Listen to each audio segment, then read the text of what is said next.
إن الحمد لله نحمده ونستعينه ونستغفره ونتوب إليه ونعوذ بالله من شرور أنفسنا ومن سيئات أعمالنا من يهده الله فلا مضل له ومن يضلل فلا هادي له وأشهد أن لا إله إلا الله وحده لا شريك له وأشهد أن محمدا عبده ورسوله لا نبي بعده يا أيها الذين آمنوا اتقوا الله حق تقاته ولا تموتن إلا وأنتم مسلمون يا أيها الناس اتقوا ربكم الذي خلقكم من نفس واحدة وخلق منها زوجها وبث منهما رجالا كثيرا ونساء واتقوا الله الذي تساءلون به والأرحام إن الله كان عليكم رقيبا يا أيها الذين آمنوا اتقوا الله وقولوا قولا سديدا يصلح لكم أعمالكم ويغفر لكم ذنوبكم ومن يطع الله ورسوله فقد فاز فوزا عظيما أما بعد فإن أصدق الحديث كتاب الله الهدى هدى محمد صلى الله عليه وسلم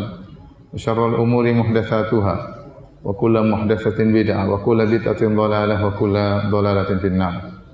Hadirin dan hadirat, ikhwan dan akhwat yang dirahmati oleh Allah Subhanahu wa taala, puji dan syukur kita panjatkan kepada Allah Subhanahu wa taala atas segala limpahan karunia dan kenikmatan yang terus-menerus Allah berikan kepada kita. Kita berharap semoga Allah Subhanahu wa taala menjadikan kita adalah hamba-hamba yang pandai bersyukur kepada Allah Subhanahu wa taala.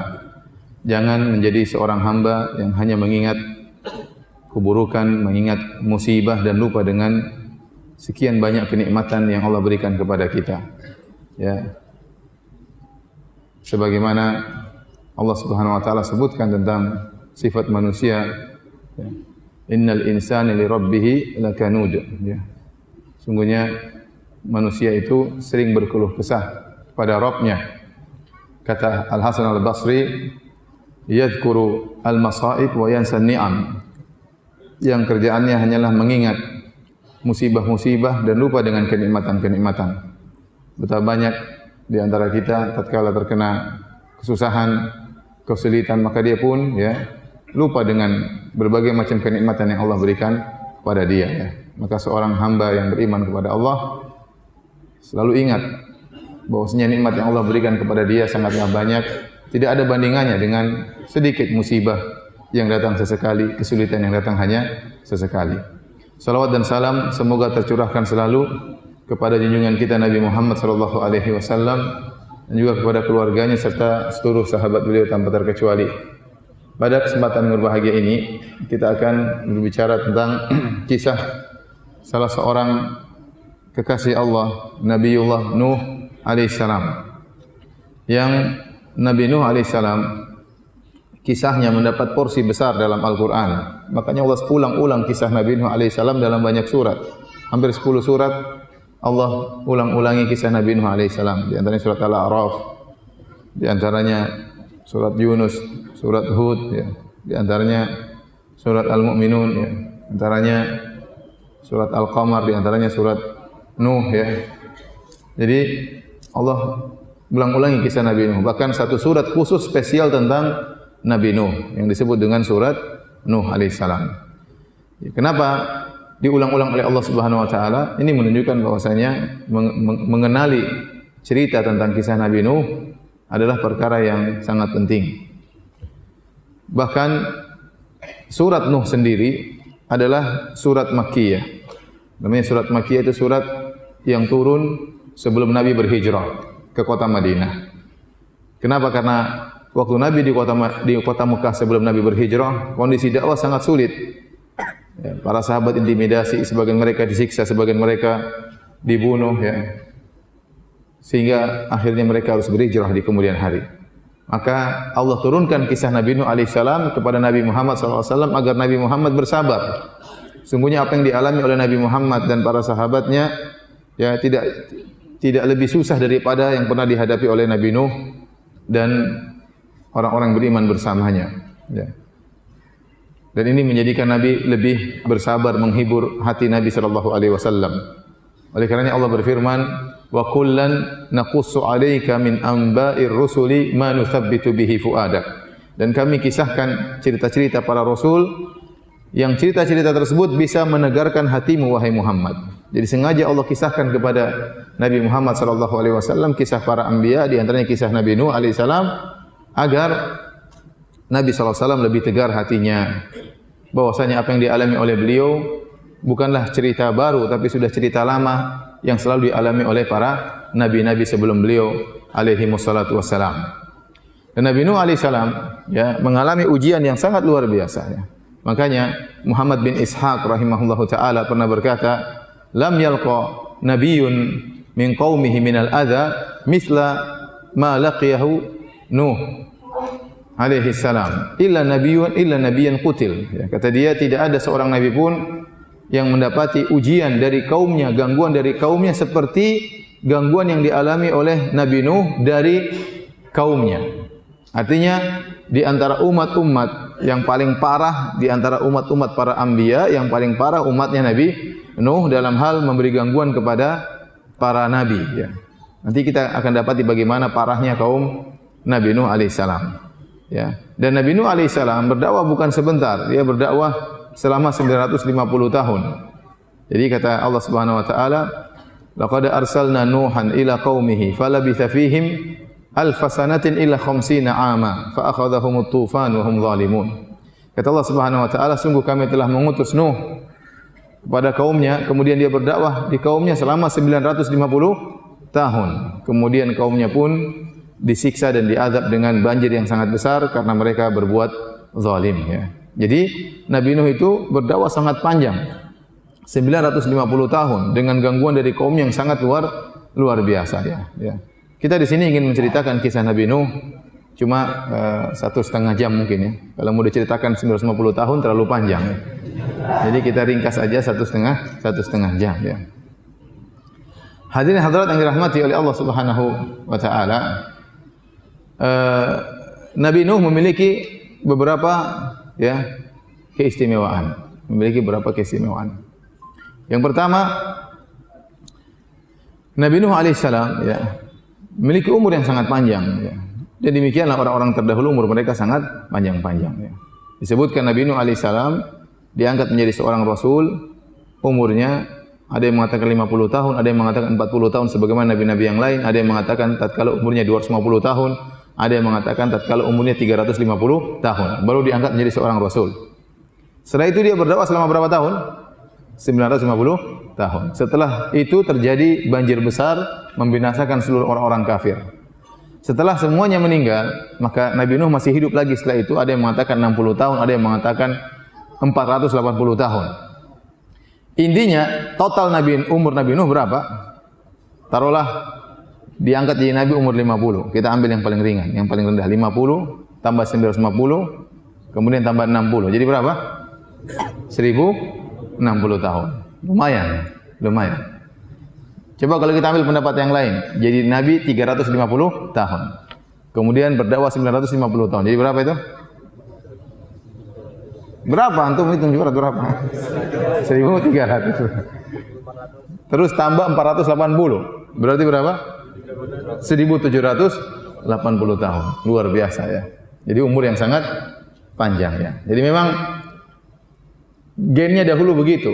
Allah menjadikan umat-umat terdahulu umurnya panjang-panjang ya. Umurnya panjang-panjang. Sebagian orang ada dari keluarga yang gennya umurnya panjang-panjang. Berbeda dengan kita, underdealnya lain ya.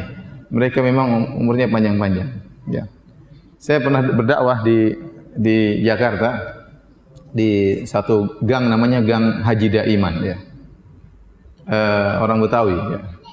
Ternyata haji tersebut ya, dia dulu pernah berdakwah di situ, usianya sampai 120 tahun baru meninggal dunia. Jadi mereka keturunan orang-orang berusia panjang.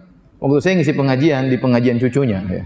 Hadir anak-anaknya haji tersebut. Anak-anaknya umurnya 85, 87 ya. Jadi memang underdealnya apa? Begitu ya. Jadi apa namanya? Umurnya panjang-panjang. Itu 85, 87 masih bawa mobil sendiri. Masih sehat, tidak ada gula, tidak ada apa-apa ya. Bapak mereka meninggal umur berapa? 120 tahun ya. Demikian juga Syekh Abdul Razak sering cerita, ada salah seorang murid di Universitas Islam Madinah dari Aljazair ya. Dia cerita bahwasanya keluarga mereka itu meninggal usianya panjang-panjang. Ada yang 130 tahun, ada yang 120 tahun. Akhirnya ada salah seorang dari keluarga mereka yang meninggal umur 70 tahun. Maka mereka bilang, kasihan, masih kecil sudah meninggal dunia. Jadi memang umurnya apa? Panjang-panjang. Ada orang begitu, memang umurnya panjang-panjang. Dulu Syekh Abdul Razak aja, kakeknya dulu, ya, saya masih dapati meninggal sekitar umur 100, hampir 100 tahun. Bapaknya sekarang Syekh Abdul Musin, hafizahullah ta'ala, hampir 90 tahun. Beliau masih 55-an kira-kira ya. Adapun kita, ya, biasanya 60 sekian sudah dipanggil oleh yang kuasa. Jadi memang onderdilnya berbeda. Jadi Nabi Nuh ini Allah sebutkan dakwanya sangat panjang sampai 650 tahun, sampai 950 tahun. Ini keistimewaan pertama. Keistimewaan yang kedua, Nabi Nuh alaihissalam ternyata adalah nenek moyang kita seluruhnya. Ya. Jadi nenek moyang kita yang pertama adalah Nabi Adam alaihissalam. Nabi Adam alaihissalam.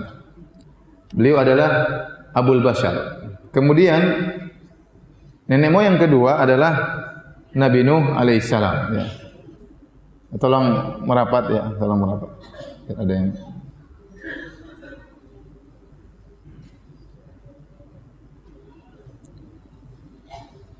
jadi ketika terjadi tufan bukan angin topan ya, bukan. Tufan maksudnya banjir besar.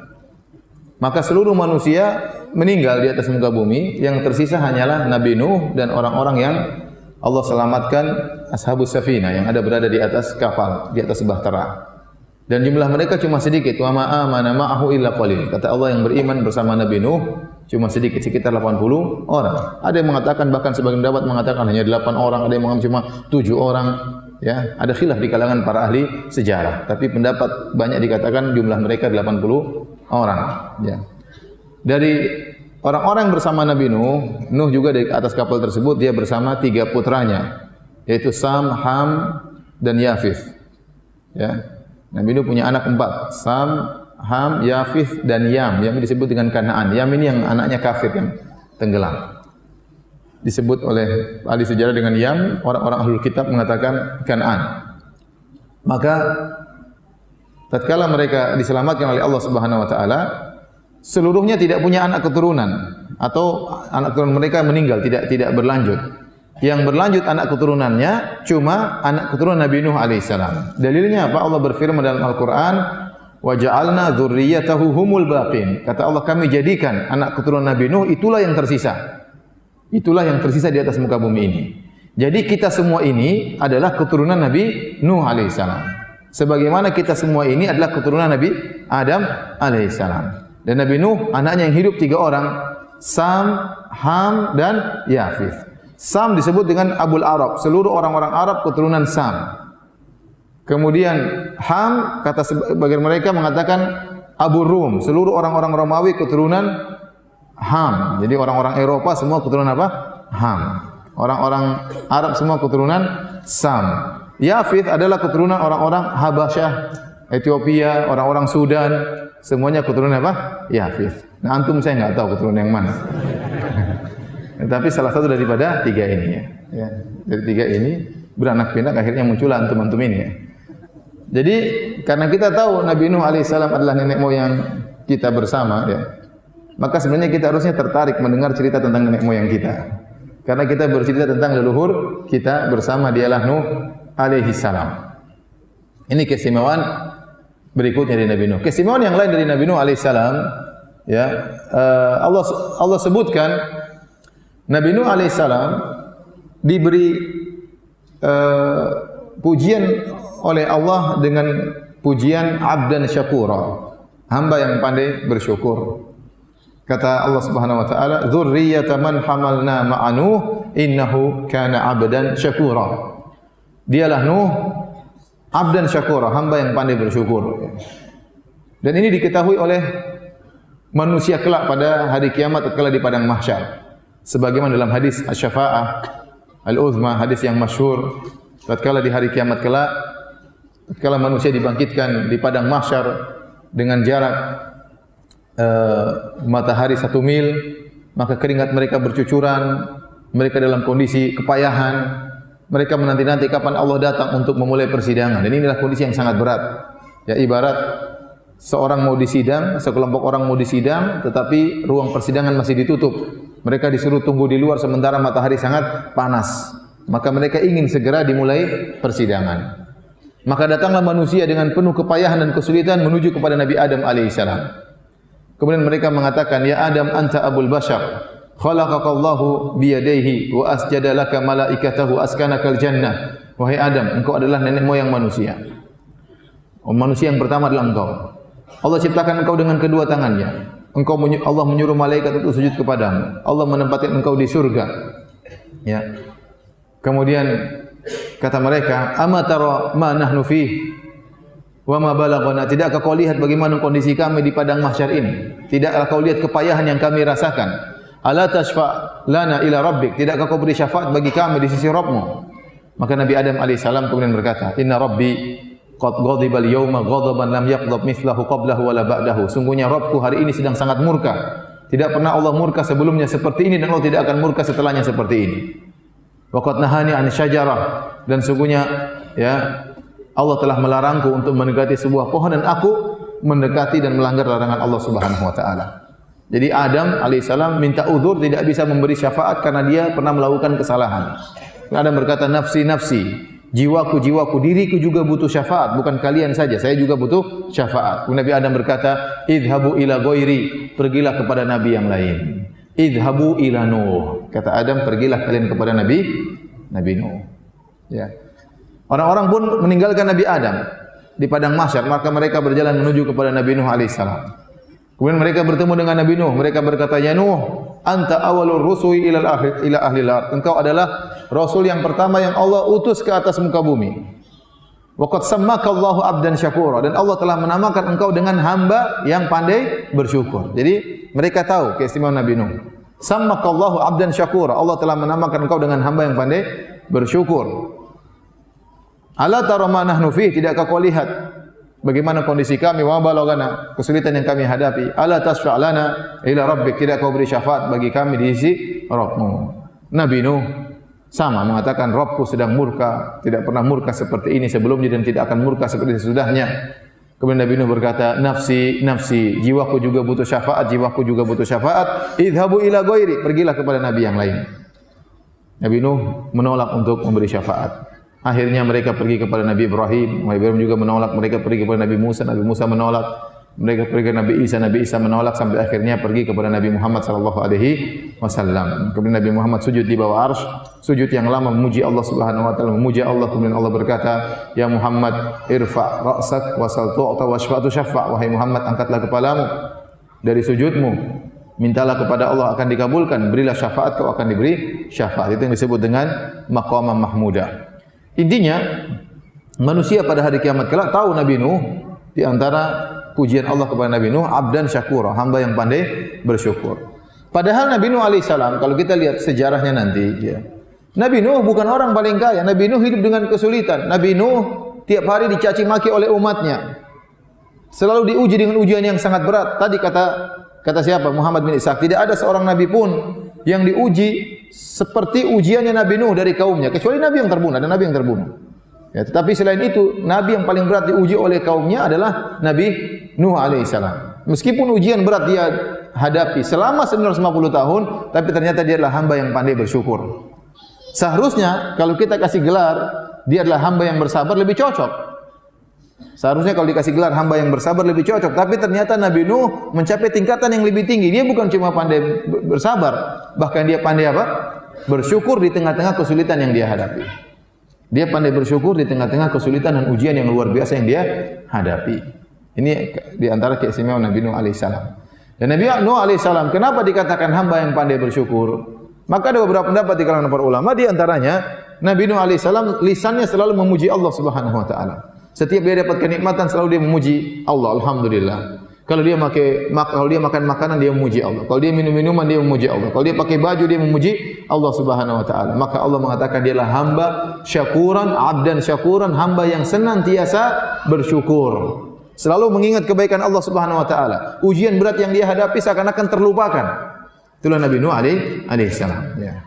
Dan Allah suka dengan hamba yang seperti itu. Dalam hadis kata Nabi sallallahu alaihi wasallam, "Innallaha la yardu 'anil 'abdi idza akala al-aklata fayahmaduhu 'alaiha aw ayashraba asy-syarbah fayahmaduhu 'alaiha.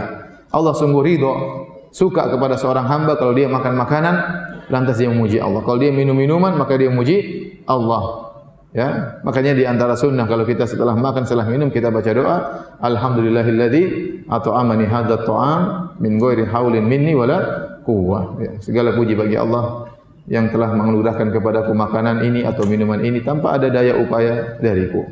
Atau paling tidak kita mengatakan alhamdulillahirabbil alamin, ya. Ini di antara keistimewaan Nabi Nuh. Di antara keistimewaan Nabi Nuh alaihissalam yang lain, Nabi Nuh alaihissalam adalah Rasul yang pertama yang Allah utus ke atas muka bumi. Rasul yang pertama. Jadi antara Nabi Nuh dengan Nabi Adam atau Nabi Adam dengan Nabi Nuh ada 10 kurun. Dan tidak diutus Rasul kecuali Nuh alaihissalam. Kata Ibnu Abbas radhiyallahu anhuma, kana baina Adam wa Nuhin asyratu qurun wa kanu 'alal Islam. Kata Ibnu Abbas, jarak antara Nabi Adam dengan Nabi Nuh 10 kurun dan seluruhnya di atas Islam, belum ada kesyirikan. Seluruhnya di atas Islam. 10 kurun ini maksudnya apa? Ada yang berpendapat 10 kurun maksudnya satu kurun adalah 100 tahun. Berarti kalau 10 kurun 1000 tahun, berarti jarak antara Nabi Adam dengan Nabi Nuh adalah 1000 tahun. Ini pendapat. Pendapat yang lain disebutkan juga oleh Ibnu Katsir rahimahullahu taala bahwasanya qarn bisa dimaksudkan adalah generasi. Antara Nabi Adam dengan Nabi Nuh ada 10 generasi. Dan satu generasi umurnya panjang-panjang. Lihat aja Nabi Nuh saja sampai 1000 tahun lebih. Ya. Dan tidak tahu umat-umat sebelum Nabi Nuh mungkin lebih panjang lagi umurnya. Ya. Oleh karenanya, kalau demikian makna qarn adalah generasi, berarti jarak antara Nabi Adam dan Nabi Nuh bisa ribuan tahun. Banyak. Ya. Mungkin 10.000, mungkin lebih. Kalau satu generasi saja 1000 tahun, apalagi 10 generasi. Dan selama itu belum ada Rasul yang diutus. Padahal telah terjadi kemaksiatan, padahal telah terjadi pembunuhan. Di antara maksiat yang terjadilah terbunuhnya Habil oleh Qabil. Ya. Sebagaimana Allah sebutkan dalam Al-Quran, dalam surat Al-Ma'idah. Watlu alaihim naba'a bani Adam bil haqqi id qarraba qurbanan fatuqabbala min ahadihima wa lam yutaqabbal min al-akhar qala la aqtulanna qala innama yataqabbalu Allahu minal muttaqin la in basatta ilayya yadaka litaqtulani ma ana bibasiti yadi li aqtulak. Ya. Kata Allah, bacakanlah kepada mereka tentang kisah dua bersaudara Qabil dan Habil yang mereka berdua menyerahkan korban kepada Allah Subhanahu wa taala, maka korban diterima oleh Allah dari Habil dan tidak diterima dari Qabil. Akhirnya Qabil hasad kepada Habil. Ya. Padahal mereka bersaudara kandung. Ya. Saking hasadnya dia berkata, la aqtulannak, sungguh aku benar-benar akan bunuh engkau wahai adikku. Dia ingin bunuh adiknya sendiri. Maka adiknya berkata, innama yataqabbalullahu minal muttaqin. Ya, korban itu diterima dari orang yang bertakwa. Ya.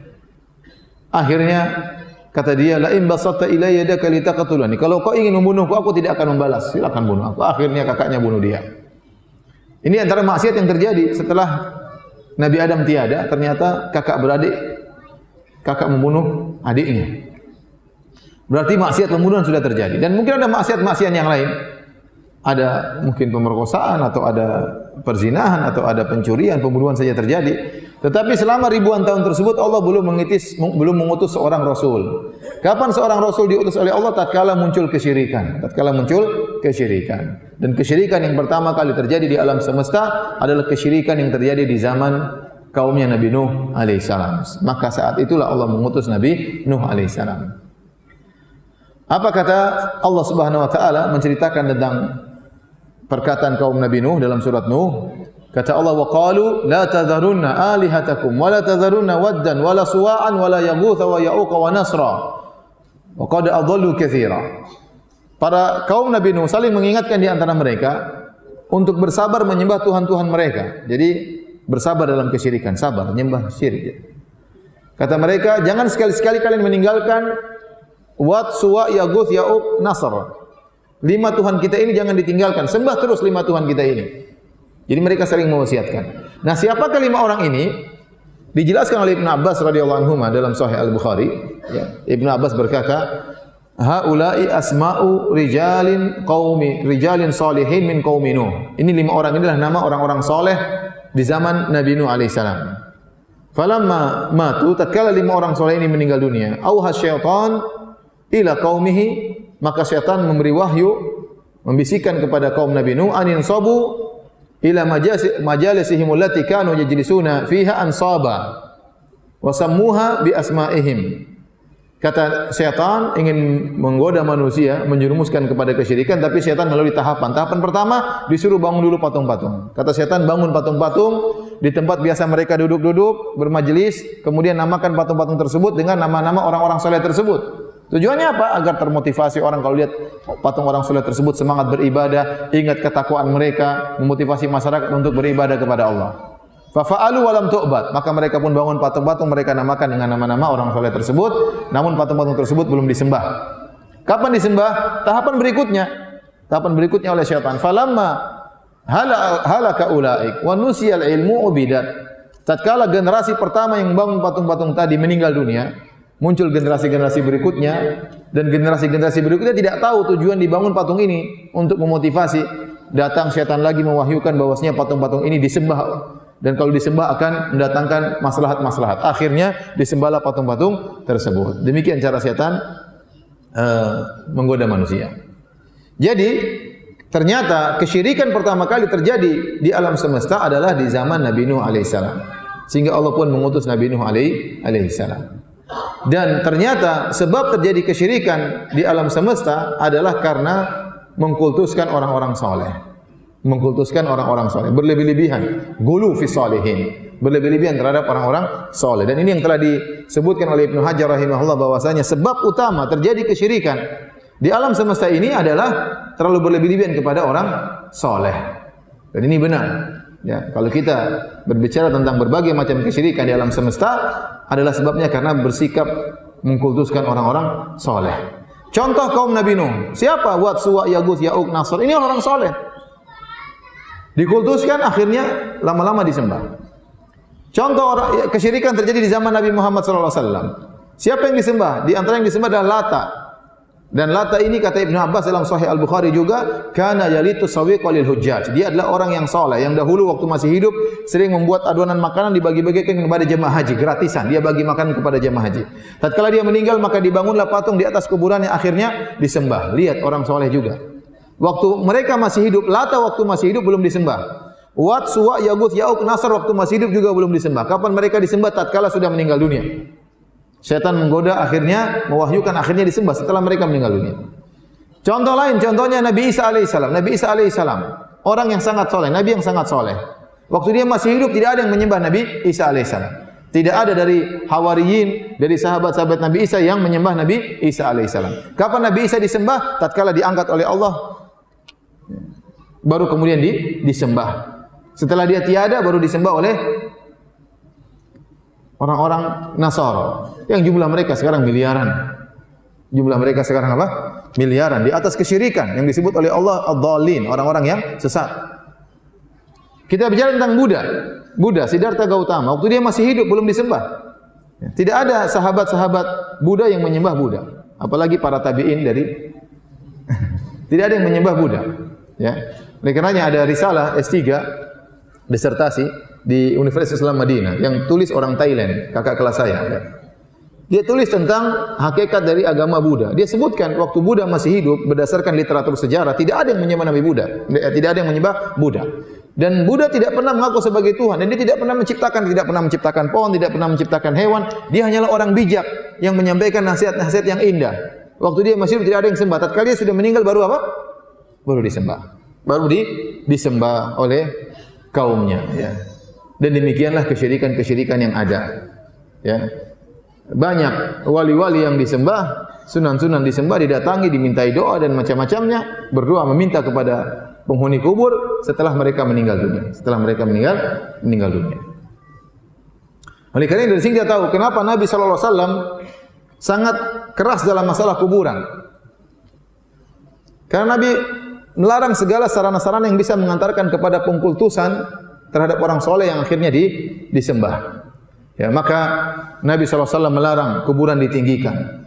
Rasulullah SAW melarang kuburan di semen. Rasulullah SAW melarang kuburan ditulisi.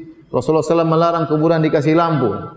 Rasulullah SAW melarang solat ke arah kuburan. Ini semua perkara bukan syirik. Meninggikan kuburan, menulisin kuburan, kasih tanah mengkapuri kuburan, menyemen kuburan. Ini bukan syirik. Solat ke arah kuburan juga bukan syirik. Tapi ini dilarang karena khawatir mengantarkan kepada hal-hal tersebut. Ya. Namun kata Ibnul Qayyim rahimahullah, seluruh larangan Nabi tentang kuburan dilanggar oleh kaum muslimin. Dilanggar oleh kaum muslimin. Ya. Oleh karenanya Al-Imam Asy-Syaukani rahimahullah menyebutkan dalam kitabnya Syarhus Sudur, disebutkan, antum bayangkan ada seorang masuk ke kuburan orang soleh.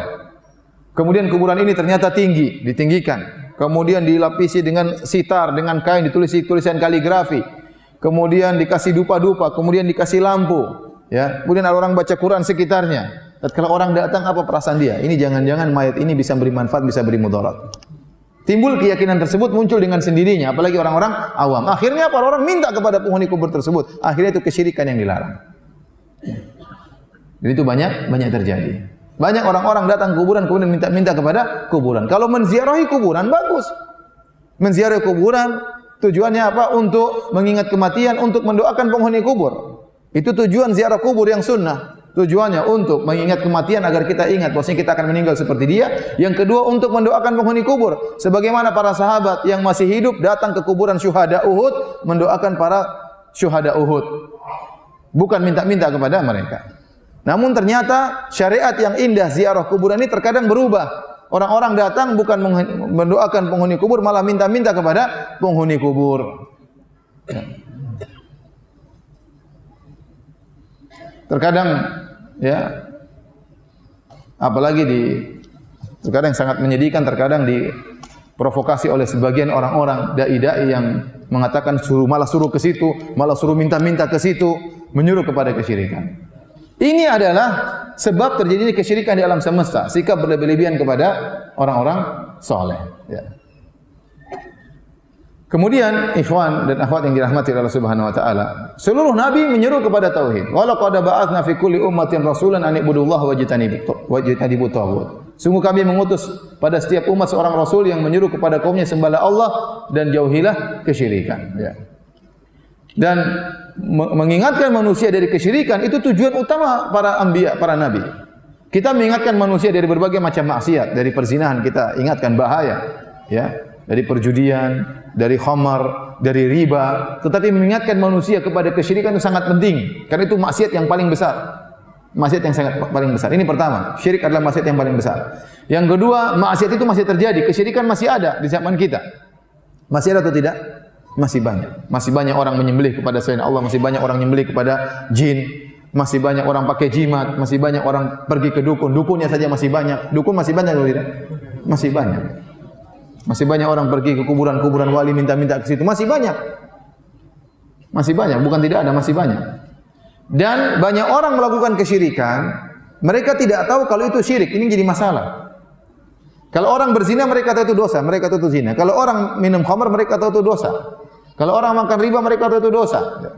Kalau orang mencuri dia tahu itu dosa. Tapi banyak orang melakukan kesyirikan dia tidak sadar itu kesyirikan. Maka semakin menekankan kita untuk mengingatkan itu adalah kesyirikan. Banyak orang ya pakai jimat dia menyangka ini bukan syirik, namanya ikhtiar, usaha. Padahal apa? Syirik. Banyak dukun namanya orang pintar. Dia pergi ke orang pintar, ini orang pintar. Dia tidak merasa berdosa sama sekali. Ya. Banyak orang memotong ayam, memotong kambing untuk bangun rumah, dikatakan tradisi masyarakat. Dia tidak tahu itu syirik. Sehingga perlu diingatkan ini merupakan apa? Kesyirikan. Terkadang kita melarang orang pakai jimat, sementara yang jual jimat kiai kadang-kadang. Repot. Ya. Betapa banyak orang belajar ilmu kanuragan, ternyata itu dengan jin. Kerjasama dengan apa? Dengan jin. Ya. Dengan jin ya. Saya mau cerita, saya kemarin habis dakwah di suatu tempat, situ banyak orang-orang sakti. Bukan di sini. saya pergi dakwah di sana, terkenal, saya tidak ingin sebut nama kota tersebut. Intinya saya dari sana, kemudian saya pulang diantar oleh salah seorang ustaz sunnah juga, semobil, dari berjam-jam kita berjalan bareng. Dia cerita, Ustaz, saya ini berasal dari keluarga sakti-sakti. Bapak saya sakti, om saya sakti, kakek saya juga sakti. Jadi banyak orang datang belajar ke mereka, minta ilmu, nanti suruh bayar mahar. Ya. Terus dia cerita, suatu hari sepupu saya, dia nggak pandai ngomong. Dia kalau ceramah ke depan orang mungkin nggak enak ngomongnya. Pokoknya dia nggak pandai ngomong. Maka dia ingin belajar sama om saya tentang ilmu supaya pandai ngomong ya. Jadi ada ilmunya juga supaya pandai apa? Ngomong. Akhirnya dia belajar sama om saya. Kata om saya, oke, kamu silakan belajar, tapi maharnya harus bayar 10 gram emas. 10 gram emas. Akhirnya kata sepupu saya, ya om, ya, tapi 5 gram dulu ya om ya. Yang penting saya belajar dulu. Kata omnya enggak apa, 5 gram nyusul. Akhirnya dikasihlah 5 gram, kemudian dia belajar ilmu tersebut, suruh wirid ini, wirid anu, suruh ini, ritual. Akhirnya dia pandai ngomong. Waktu dia pandai ngomong, yang pertama dibohongin omnya itu. Akhirnya 5 gram tidak dibayar-bayar sampai sekarang. Setelah itu, dia bohongin banyak orang, ngomong. Sampai Ustadz ini cerita, dia pernah telepon saya mau pinjam uang, saya enggak berani ngomong Ustadz. Karena saya takut dia apa? Nyihir saya dengan ilmunya tersebut. Maka langsung saya bentak-bentak sebelum dia, karena kalau saya sudah dengar lama, akhirnya saya terbawa. Ya, seperti itu. Ini ilmu-ilmu yang mengerikan, pasti ada kaitannya dengan jin. Dengan dibumbui dengan ayat-ayat Al-Quran. Ya. Betapa banyak orang wirid-wirid dengan ayat Al-Quran, ternyata disalahgunakan. Ya. Contoh, saya pernah meruqyah seorang ustaz. Ya. Alhamdulillah sekarang dia sudah berdakwah di mana-mana. Dia minta untuk diruqyah. Saya bilang, ada apa? Dia minta diruqyah. Saya baca Al-Quran, dia kepanasan. Saya tanya, kenapa kamu bisa begini? Saya dulu, waktu masih di Indonesia, saya dulu sering baca surat Yusuf. Dengan harapan cewek-cewek mudah tergoda dengan saya. Supaya tampannya Nabi Yusuf kecipratan ke dia ya. Ini salah, padahal surat Yusuf alaihissalam adalah untuk mengingatkan tentang bahaya fitnah wanita. Iya atau tidak?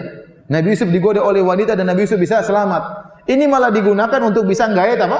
Cewek. Akhirnya kemasukan jin. Bayangkan gara-gara baca Quran kemasukan apa? Jin. Kenapa? Waktu dia baca Quran niatnya bukan untuk mencari hidayah, ya, tapi untuk niat yang salah, niat duniawi. Akhirnya jin masuk ke dalam tubuhnya. Saya juga pernah meruqyah orang, dia kemasukan jin waktu di Pondok Jamilur Rahman di Jogja dengan Ustaz Abu Sa'ad rahimahullahu taala. Orang itu kenapa kemasukan jin? Setelah dia sadar, dia tanya, dia baru kemasukan jin karena baca ayat kursi kalau nggak salah 7.000 kali. Ayat kursi yang harusnya mengusir setan malah buat dia kemasukan apa? Setan. Ini kenyataan, mengerikan ya. Oleh karenanya ya, seperti ini. Ayat Al-Quran disalahgunakan. Ada orang bilang, Ustaz, kalau mau hilang ada yang bisa dibaca wirid berapa ribu kali. Apa bacaannya? Wal yatalattaf, wal yatalattaf. Itu adalah ayat paling tengah dalam Al-Quran. Kalau dalam Al-Quran lama warna merah kan? Wal yatalattaf. Nanti bisa hilang. Oh, masa? Kalau ente sudah bisa hilang, ente mau apa? Emang enak kalau bisa menghilang. Sudah menghilang terus isi cari, Mas di mana? Cari aja sendiri di mana. Anak-anak cari, Abi di mana? Menghilang. Akhirnya apa? Orang kalau sudah bisa menghilang, itu dia macam-macam. Pengen ngintip orang lah, pengen ngambil barang orang lah. Seperti itu, dikasih jalan oleh setan. Paham? Karena niat dia memang sudah salah. Al-Quran dijadikan untuk gitu-gitu. Dan ini kejadian. Ya.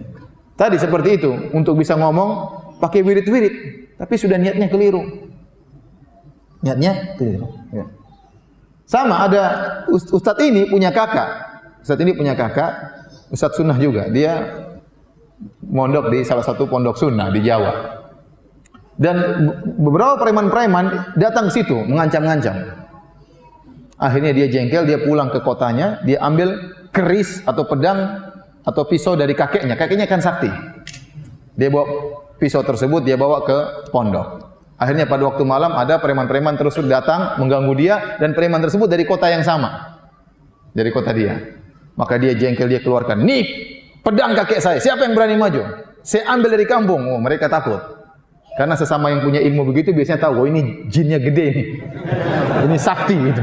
Ini sakti. Kalau yang enggak punya ilmu enggak tahu sakti enggak sakti. Ya, karena mereka pakai ilmu, dia juga punya pisau yang sakti, akhirnya mereka ketakutan. Akhirnya mereka pergi. Rupanya kakaknya ini lupa mengembalikan pisaunya ke kakeknya. Setelah lama kakeknya mulai kesakitan di sana di kampung, mulai bengkak-bengkak, mulai apa? Katanya, mana itu pisau saya? Tidak dikasih makan, tidak diwiritin. Ya. Subhanallah.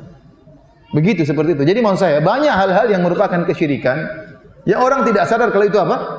Syirik. Beda dengan maksiat. Ini menekankan kita agar berusaha untuk menjelaskan kepada masyarakat tentang kesyirikan. Risikonya memang dibenci masyarakat sebagian orang, tapi banyak orang dapat hidayah. Tidak usah peduli, ya. Tidak usah peduli. Sekarang betapa banyak kuburan disembah. Jangankan kuburan orang soleh, terkadang kuburan orang enggak beres pun disembah. Orang enggak beres itu juga disembah. Menyedihkan. Menyedihkan. Taib. Hadirin dan hadirat yang dirahmati oleh Allah Subhanahu wa taala. Maka tatkala terjadi kesyirikan, Allah pun mengutus Nabi Nuh alaihissalam untuk melarang kesyirikan tersebut. Bagaimana tentang cerita dakwah Nabi Nuh alaihissalam kepada kaumnya dan apa saja godaan-godaan, ujian-ujian yang dihadapi oleh Nabi Nuh alaihissalam. Sebelum kita menyebut tentang kisah tersebut, saya ingin menyampaikan ya, salah satu kisah yang diingkari oleh orang-orang liberal adalah kisah Nabi Nuh alaihissalam.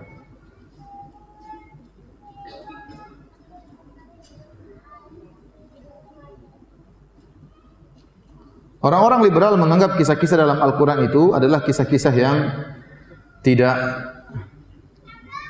yang fiktif, tidak mesti terjadi. Tidak mesti terjadi. Padahal seluruh kisah dalam Al-Quran adalah kisah yang nyata. Makanya Allah suruh ceritakan kisah-kisah tersebut. Kata Allah, "Faqsusil qasasa la'allahum yatafakkarun." Ceritakanlah kisah-kisah, semoga mereka berpikir, mengambil pelajaran. Allah berfirman juga, ya, tentang kisah Nabi Yusuf alaihissalam. Setelah Allah menceritakan kisah Nabi Yusuf alaihissalam, Allah katakan, "Ma kana haditha yuftara, laqad kana fi qasasihim ibratun liulil albab, ma kana haditha yuftara." Sungguh pada kisah mereka itu ada pelajaran bagi orang yang cerdas. Ma kana haditha yuftara. Dan kisah tersebut bukanlah kisah yang fiktif, tapi kisah yang pernah terjadi. Kisah Nabi Adam, Nabi Nuh, Nabi Daud, Nabi Sulaiman, semua nabi-nabi yang Allah sebutkan dalam Al-Quran, demikian disebut oleh Nabi Muhammad SAW dalam hadis-hadisnya, semuanya kisah nyata, bukan kisah dongeng belaka. Yang mengatakan kisah itu dongeng orang-orang kafir. Ma hadza illa asatirul awwalin, kata mereka. Inilah dongeng-dongeng orang terdahulu, orang-orang kafir dahulu, orang musyrikin Arab dahulu menamakan Al-Quran dengan apa? Dongeng orang-orang terdahulu. Ternyata perkataan orang musyrikin ini diulangi lagi oleh orang liberal zaman sekarang.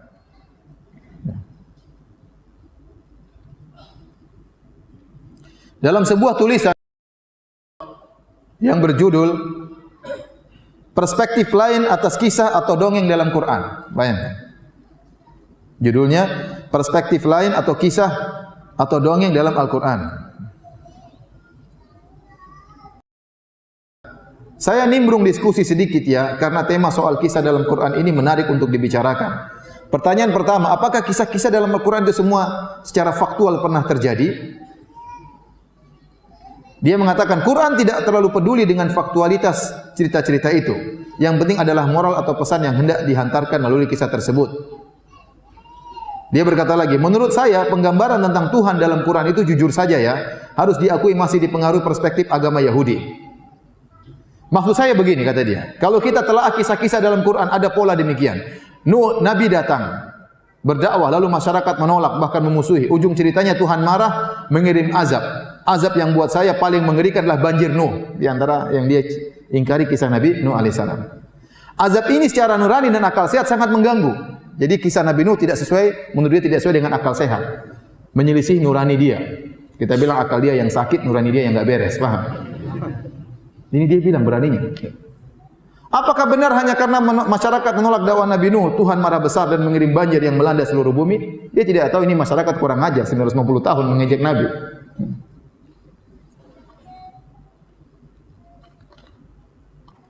Kata dia, Quran memberikan restu atas konsep Tuhan pendendam. Mengerikan.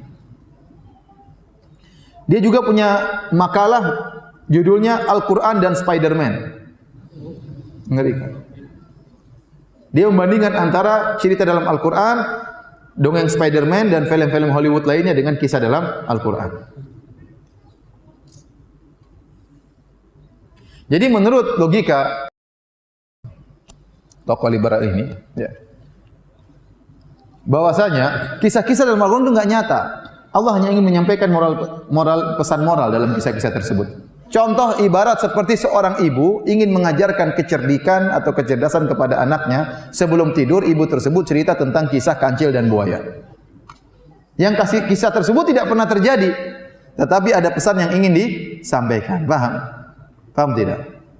Seperti mungkin ada kisah tentang misalnya sang puri yang dirubah jadi apa? Batu. Mungkin tidak pernah terjadi, tapi ada kisah agar orang-orang tidak durhaka kepada ibunya. Ya, seperti itu. Namun kisah ini tidak terjadi. Kenapa? Menurut ulil absar, secara akal sehat dia, akal sakit dia, ya, bahwasanya cerita Nabi Nuh tidak masuk akal, kata dia. Sebenarnya kenapa dia menolak kisah-kisah ini? Karena kisah-kisah para nabi bertentangan dengan pemahaman liberal. Orang-orang liberal mengatakan masalah agama tidak boleh kita intervensi. Ini adalah hak yang paling privasi. Tidak boleh ente mengajarkan agama ente kepada orang lain. Menurut mereka semua agama masuk apa? Surga. Semua agama masuk surga. Sementara nabi-nabi tidak. Nabi-nabi menegur kaumnya yang melakukan kesyirikan, didakwahi terus sampai 950 tahun. Kalau menurut versi pandangan orang liberal, Nabi Nuh kok maksa-maksa sih? Paham? Maka cerita-cerita para nabi tersebut tidak sesuai dengan konsep liberal, menghancurkan konsep liberal dari akarnya. Maka supaya bisa menolak ini semua, dia buat sebuah cara pandang bahwasanya kisah-kisah ini hanyalah apa? Fiktif. Ini berarti menuduh Allah berbohong dong. Allah waktu sampaikan kisah-kisah ini, Allah sampaikan ini dongeng atau asli? Asli. Sementara nyata, sementara ulil absar mengatakan ini dongeng. Secara tidak langsung dia menuduh Allah adalah berdosa. Dan perkataan dia persis seperti perkataan orang-orang musyrikin Arab, asatirul awwalin. Al-Quran hanyalah dongeng-dongeng orang terdahulu. Ini mengerikan, ini kekufuran. Ya, saya tidak bosan-bosan mengingatkan hal ini karena liberal sekarang mungkin lagi redup, suatu saat akan muncul lagi. Selalu begitu. Ya, mungkin pakai baju yang baru. Namanya bukan Islam liberal lagi, mungkin pakai baju yang baru. Sekarang banyak di antara mereka memakai baju Islam Nusantara. Ya. Tidak semua liberal, tapi sebagian orang liberal memakai baju Islam Nusantara. Padahal pemikirannya tetap apa?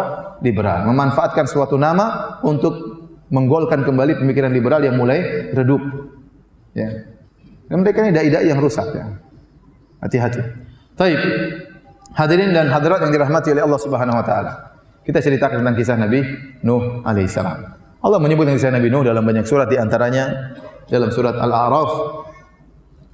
Kata Allah Subhanahu wa taala, "Laqad arsalna Nuhan ila qaumihi wa qala ya qaumi ibudullaha ma lakum min ilahin ghairuh inni akhafu 'alaikum adzab yaumin 'adzim." Sungguh kami telah mengutus Nuh kepada kaumnya. Kemudian dia berkata, "Ya kaumku, u'budullaha ma lakum min ilahin ghairuh." Sembahlah Allah semata dan tidak ada sembahan selain Allah. Inni akhafu 'alaikum adzab yaumin 'adzim. Aku khawatir adab yang pedih akan menimpa kalian. Qala al-mala'u min qaumihi, "Inna lanaraka fi dhalalin mubin." Maka berkatalah para pembesar-pembesar dari kaumnya Nabi Nuh, orang-orang kayanya, pejabat-pejabat tinggi, orang-orang sombong, mereka berkata, "Wahai Nuh, inna lanaraka fi dhalalin mubin." Sungguh-sungguh menurut kami engkau dalam kesesatan, bukan cuma kesesatan titik, kesesatan yang nyata. Jadi mereka ini kurang ajar. Mereka justru mengatakan Nabi Nuh berada dalam kesesatan yang nyata. Namun Nabi Nuh seorang nabi yang bersabar. Dia membalas hujatan tersebut dengan perkataan yang baik. Jadi Nabi Nuh, mereka bilang, "Nuh, ente yang sesat. Sesatnya sesat yang parah." Nabi Nuh tidak berkata, "Ente yang sesat, bukan saya." Tidak. Tapi Nabi Nuh membantah tuduhan tersebut. Nabi Nuh berkata, "Ya qaumi laisa bi dhalalatun walakinni rasulun min rabbil alamin. Uballighukum risalati rabbi wa ansahu lakum wa a'lamu minallahi ma la ta'lamun." Wahai kaumku, tidak ada kesesatan sama sekali pada diriku. Akan tapi aku adalah utusan dari Rabbul Alamin. Allah mengutusku untuk mendakwai kalian. Uballighukum risalata rabbi. Aku sampaikan kepada kalian pesan-pesan surat dari Allah Subhanahu wa taala kepada kalian. Wa ansahu lakum, dan aku ingin nasihat bagi kalian. Aku ingin kebaikan bagi kalian. Ya. Jadi yang menolak dakwah Nabi Nuh adalah para pembesar-pembesar di kaumnya. Oleh karenanya kebanyakan pengikut dari para anbiya adalah orang-orang miskin, orang-orang pembesar-pembesar, orang kaya, orang-orang para pejabat. Kesombongan mereka menghalangi mereka untuk menolak kebenaran. Ya. Kita lanjutkan, silakan yang punya Al-Quran, bawa Al-Quran, silakan buka surat Hud, surat 11 ayat 25. Ayat 25. Allah berfirman tentang kisah Nabi Nuh. Walaqad arsalna Nuhan ila qaumihi inni lakum nadhirum mubin. Sungguh kami telah mengutus Nuh kepada kaumnya dan dia berkata, aku adalah pemberi peringatan kepada kalian. Faqala al-mala'u alladhina kafaru min qaumihi ma naraka illa basyaran mithlana. Maka para pembesar-pembesar dari kaum Nabi Nuh yang mereka adalah kafir, mereka berkata, ma naraka illa basyaran mithlana. Wahai Nuh, menurut kami kamu hanyalah manusia biasa. Ya. Jadi mereka tidak mau beriman kepada Nabi Nuh, mereka menyebutkan banyak alasan. Di antara alasan mereka, Nuh, kau hanyalah seorang manusia, kami ingin ada malaikat bersamamu. Walau syaa Rabbuna la anzala malaikatan. Kalau Allah berkehendak, kata mereka, Allah akan kirim malaikat menemani engkau. Dan ini sama yang diucapkan oleh orang-orang musyrikin kepada Nabi Muhammad sallallahu alaihi wasallam. Mali hadzal rasul ya'kulu at-ta'ama wa yamshi fil aswaq laula unzila ilaihi malak fayakuna ma'ahu rasula fayakuna ma'ahu nadhira. Ya, ini rasul macam apa Muhammad ini, jalan di pasar makan makanan. Kenapa tidak diutus malaikat bersamanya memberi peringatan bersama dia? Jadi mereka mempunyai syarat, kalau kami mau beriman kepada engkau wahai Nuh, datangkan malaikat. Kami tidak mau rasul utusan dari manusia. Harus spesial, utusan berupa malaikat. Kemudian kata mereka, wa ma naraka taba'aka illa alladziina hum aradhiluna badiyar ra'yi. Dan kami melihat engkau, yang ikut kamu hanyalah orang-orang yang rendahan, orang-orang miskin. Badiyar ra'yi, dia hanya terima tanpa pikir panjang. Kalau kami tidak, itu orang-orang bodoh saja yang ikut kamu itu. Orang-orang bodoh, orang miskin, begitu kau ceramain langsung beriman, tidak pikir panjang. Kalau kami tidak, kami ini mikir dulu apa perkataanmu, kami cerna dulu dan kami tahu kamu salah. Adapun pengikut kamu itu orang bodoh, tidak ngerti. Ibnu Katsir waktu menyampaikan hujahnya orang-orang musyrik ini, Ibnu Katsir berkata, justru kalian yang enggak ngerti. Ya. Kenapa? Karena yang disampaikan oleh Nabi Nuh adalah hujah yang sangat jelas, tidak perlu pikir panjang. Kalau ada orang bilang matahari di atas, perlu pikir panjang atau tidak? Yang pikir panjang itu yang bahlul. Paham? Orang lihat matahari di atas, selesai. Ini cahaya matahari, sudah enggak usah pikir panjang. Justru mereka ini terpuji karena mereka dengan ketulusan hati mereka tidak pikir panjang melihat kebenaran yang sangat terang benderang dibawa oleh Nabi Nuh alaihissalam. Oleh karenanya di antara keistimewaan Abu Bakar radhiyallahu anhu dalam datang sebagian riwayat, ya, kata Nabi SAW, tidaklah aku mendakwai seorang illa kanat lahu kabwah illa Abu Bakar. Setiap aku dakwai orang, semua orang pasti ada yang ragu-ragu, tidak ada yang langsung terima. Yang langsung terima dakwah saya cuma siapa? Abu Bakar radhiyallahu taala anhu. Tidak pikir panjang langsung terima dakwah. Kenapa? Dakwah Nabi benar-benar jelas terang benderang. Jadi mereka mencela Nabi Nuh dengan mengatakan, yang ikut kamu wahai Nuh hanyalah orang-orang awam, orang-orang bodoh yang terima langsung. Kalau kami pikir panjang. Justru kalian yang tercela kebenaran yang jelas, ngapain pikir panjang. Baik, hadirin, ya. Kemudian kata mereka, wa ma narau lakum alaina min fadl. Dan kami tidak melihat engkau punya kelebihan di atas kami. Kau bukan orang paling kaya, Nuh. Engkau bukan orang paling kaya. Engkau punya apa kelebihan di atas kami? Kenapa kau menjadi rasul? Kenapa kau menjadi rasul? Apa kelebihanmu? Bal nadhunnukum kadhibin. Menurut kami kau pendusta wahai Nuh. Subhanallah. Mereka tidak mau terima Nabi Nuh dan mereka bikin persyaratan supaya mereka mau beriman kepada Nabi Nuh. Nabi Nuh mengatakan kepada mereka. Jadi ada tuduhan-tuduhan mereka kepada Nabi Nuh. Di antara tuduhan mereka kepada Nabi Nuh, kata mereka, in huwa illa rajulun bihi jinnatun. Sungguhnya Nuh ini hanyalah orang gila. Wa qalu majnunu wasdujir, kata mereka Nuh ini orang gila. Kemudian di antara tuduhan mereka, Nuh ini hanya ingin mencari dunia, ingin menjadi pemimpin. Karena dia miskin, tidak punya apa-apa, maka dia ingin memimpin orang-orang kaya. Yuridu an yatafaddala alaikum. Nuh ini hanya ingin menjadi pemimpin kalian. Caranya bagaimana supaya bisa menguasai orang kaya? Dia ngaku sebagai nabi. Jangan percaya sama Nuh. Jadi mereka ngejek Nabi Nuh. Nuh ini hanya ingin cari dunia. Ingin cari dunia, menjadi pemimpin, dapat dunia, setelah itu dia menguasai kita, dia minta dunia dari kita. Semua tuduhan dituduhkan kepada Nabi Nuh alaihissalam. Maka Nabi Nuh alaihissalam dengan sabar membantah. Kata Nabi Nuh, "Wa ya qaumi la as'alukum alaihi mala." Wahai kaumku, aku tidak minta harta kepada kalian. In ajriya illa 'ala Allah. Sungguhnya aku berdakwah, aku mengharapkan pahala dari Allah Subhanahu wa taala.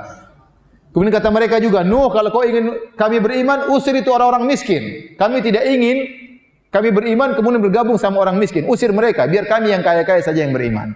Nabi Nuh tidak mau memenuhi persyaratan mereka. Kata Nabi Nuh, "Wa ma ana bitaridil ladzina amanu innahum mulaqu rabbihim walakinni arakum qauman tajhalun." Aku tidak akan mengusir orang-orang miskin yang beriman. Sungguhnya mereka akan bertemu dengan Rabb mereka. Akan tapi menurut aku kalian yang jahil, tidak mengerti. Wa ya qaumi man yansuruni minallahi in tarattum afala tadhakkarun. Wahai kaumku, wahai orang-orang kaya, kalau saya usir orang-orang miskin yang telah beriman kepadaku, Allah akan murka kepadaku. Kalau Allah murka kepadaku, siapa yang bisa tolong saya? Kemudian Nabi Nuh bantah. Kata mereka, kalau kau menjadi nabi, kau harus paling kaya. Apa keistimewaan menjadi nabi? Kau bukan paling kaya. Nabi Nuh bantah. Wala aqulu lakum indi khazainullah. Aku tidak pernah berkata kalau aku punya perbendaharaan alam semesta yang milik Allah. Itu milik Allah. Harta, emas, kekayaan milik Allah. Kalau Allah tidak kasih saya tidak punya. Bagaimana kalian maksa saya untuk menjadi orang paling kaya? Wala a'lamul ghaib. Kata mereka, wahai Nuh, kalau kau ingin jadi kami beriman kepadamu, kau harus tahu ilmu gaib. Kata Nabi Nuh, bukan syarat seorang nabi harus tahu ilmu gaib. Wala a'lamul gaib, aku tidak tahu ilmu gaib. Kata Nabi Nuh alaihissalam. Wala aqulu inni malak. Kata kalian, kalau menjadi rasul harus malaikat. Kata Nabi Nuh, wala aqulu inni malak. Aku bukanlah malaikat. Aku hanyalah manusia biasa. Dan seterusnya. Akhirnya Nabi Nuh bantah hujah-hujah mereka. Jadi mereka ini memberi persyaratan untuk beriman kepada Nabi Nuh hanya sekedar untuk debat kusir. Mereka tidak beriman. Sama seperti terjadi para nabi-nabi yang lainnya. Coba kita lihat Nabi Saleh. Nabi Saleh waktu berdakwah lama, akhirnya umatnya marah. Ya Saleh, ente dakwah-dakwah terus. Udahlah, kalau ente mau kami beriman, itu ada batu besar, keluarkan onta dari batu tersebut. Ontanya harus ukurannya sekian, warnanya begini, bunting, sudah punya anak sebentar lagi lahir. Mustahil ada onta keluar dari batu ya. Ada tumbuh dari batu saja kita aneh, apalagi ada onta keluar dari batu langsung sudah gede langsung. Tidak pakai dari kecil besar, langsung gede langsung sudah punya anak. Suaminya siapa itu onta? Tahu-tahu muncul sudah. Jadi mereka membuat persyaratan yang mustahil. Onta keluar dari batu, tahu-tahu sudah bunting, ada anaknya. Nabi Saleh bilang, kalau bisa keluar onta kalian beriman. Kata mereka, iya kami beriman. Maka Nabi Saleh berdoa, ya Allah keluarkan onta dari situ. Keluar onta, cereng, kaget mereka. Waktu onta keluar mereka tetap tidak beriman. Tidak beriman. Nabi Musa alaihissalam kata Fir'aun, kalau kau memang nabi, duel sama para penyihir. Akhirnya terjadi duel. Nabi Musa yang menang. Apa kata Fir'aun? Engkau adalah pemimpin para penyihir. Engkau memang penyihir hebat wahai Musa. Sudah selesai. Ya. Inna hadza lakabirukumul ladzi 'allamakumus sihr. Ini Musa adalah pemimpin para penyihir. Bahkan kalian itu muridnya Musa. Bayangkan, sudah selesai.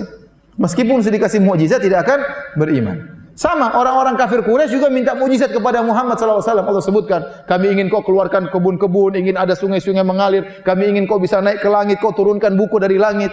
Mereka persyaratkan. Apa kata Allah Subhanahu wa taala? Walau fatahna alaihim baban minas sama'i la dhallu fihi ya'rujun laqalu inna ma sukkirat absaruna bal nahnu qaumun mashhurun. Kata Allah, kalau kami bukakan pintu-pintu langit, kemudian mereka naik di atas langit, mereka tetap mengingkari, kata mereka, sungguhnya kami sedang tersihir, mata kami tertutup. Jadi percuma. Sama kalau ternyata Nabi Nuh memenuhi persyaratan mereka, Nabi Nuh tiba-tiba kaya, Nabi Nuh tahu-tahu tahu ilmu gaib, tetap saja mereka tidak akan beriman. Jadi mereka minta ini hanya sekedar untuk berjidal saja, berdebat. Namun setiap mereka menyampaikan syubhat dibantah oleh Nabi Nuh alaihissalam. Nabi Nuh jidal terus sama mereka. Oleh karenanya kata para sebagian ulama, ini dalil boleh seorang dai membantah syubhat-syubhat, tidak jadi masalah. Sebagaimana Nabi Nuh membantah syubhat-syubhat mereka, membantah tuduhan-tuduhan mereka. Akhirnya mereka sudah kalah debat, kata mereka, qalu ya Nuh qad jadaltana fa aktsarta jidalana fa'tina bima ta'iduna in kunta minas shadiqin. Kata mereka, wahai Nuh, kau memang tukang debat Nuh, terlalu banyak debat. Kau terlalu banyak debat kami, sudah enggak usah banyak debat Nuh. Datangkan azabmu kemari. Kau bilang katanya nanti ada azab pedih, katanya ada azab yang dahsyat. Ini akhafu alaikum azab yaumin azim. Ya, akan datang azab yang dahsyat. Azab yaumin alim, ada azab yang sangat pedih. Datangkan azab yang pedih dan dahsyat tersebut kepada kami.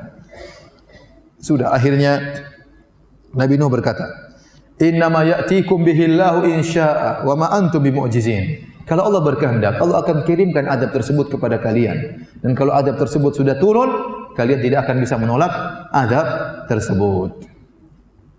Kemudian kata Nabi Nuh, "Wala yanfa'ukum nushi in aradtu an ansaha lakum in kana Allah yuridu an yughwiyakum huwa rabbukum wa ilaihi turja'un." Kata Nabi Nuh kepada mereka setelah lama berdakwah, Nabi Nuh berkata, kesimpulannya, percuma nasihat saya kepada kalian wahai kaumku. Saya sudah nasihat kalian capek-capek. Kalau Allah memang ingin menyesatkan kalian, percuma nasihat kalian. Nasihat saya kepada kalian. Toh kalian akan dikembalikan kepada Rabb kalian. Nasihat saya tidak bermanfaat. Jadi Nabi Nuh mengatakan demikian setelah ratusan tahun berdakwah. Setelah 950 tahun berdakwah, dia mengambil kesimpulan mereka ini tidak akan dapat hidayah. Maka dia mengatakan, wala yanfa'ukum nushi, tidak akan beri manfaat kepada kalian nasihatku kepada kalian. In kana Allah yuridu ayyughwiyakum, kalau Allah ingin menyesatkan kalian.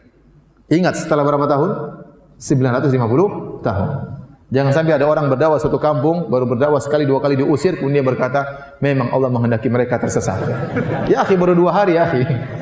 Ini 950 tahun. Ya, coba lagi yang ketiga, coba lagi. Ente diusir oleh suatu kaum ya. Pengajiannya dibubarkan, oh memang mereka tidak dapat hidayah. Memang. Percuma saya menaikkan nasihat kalau Allah ingin menyesatkan mereka. Ya, jangan begitu. Ini ya ente berusaha. Ya. Bukan langsung memvonis orang seperti itu. Sabar. Taib.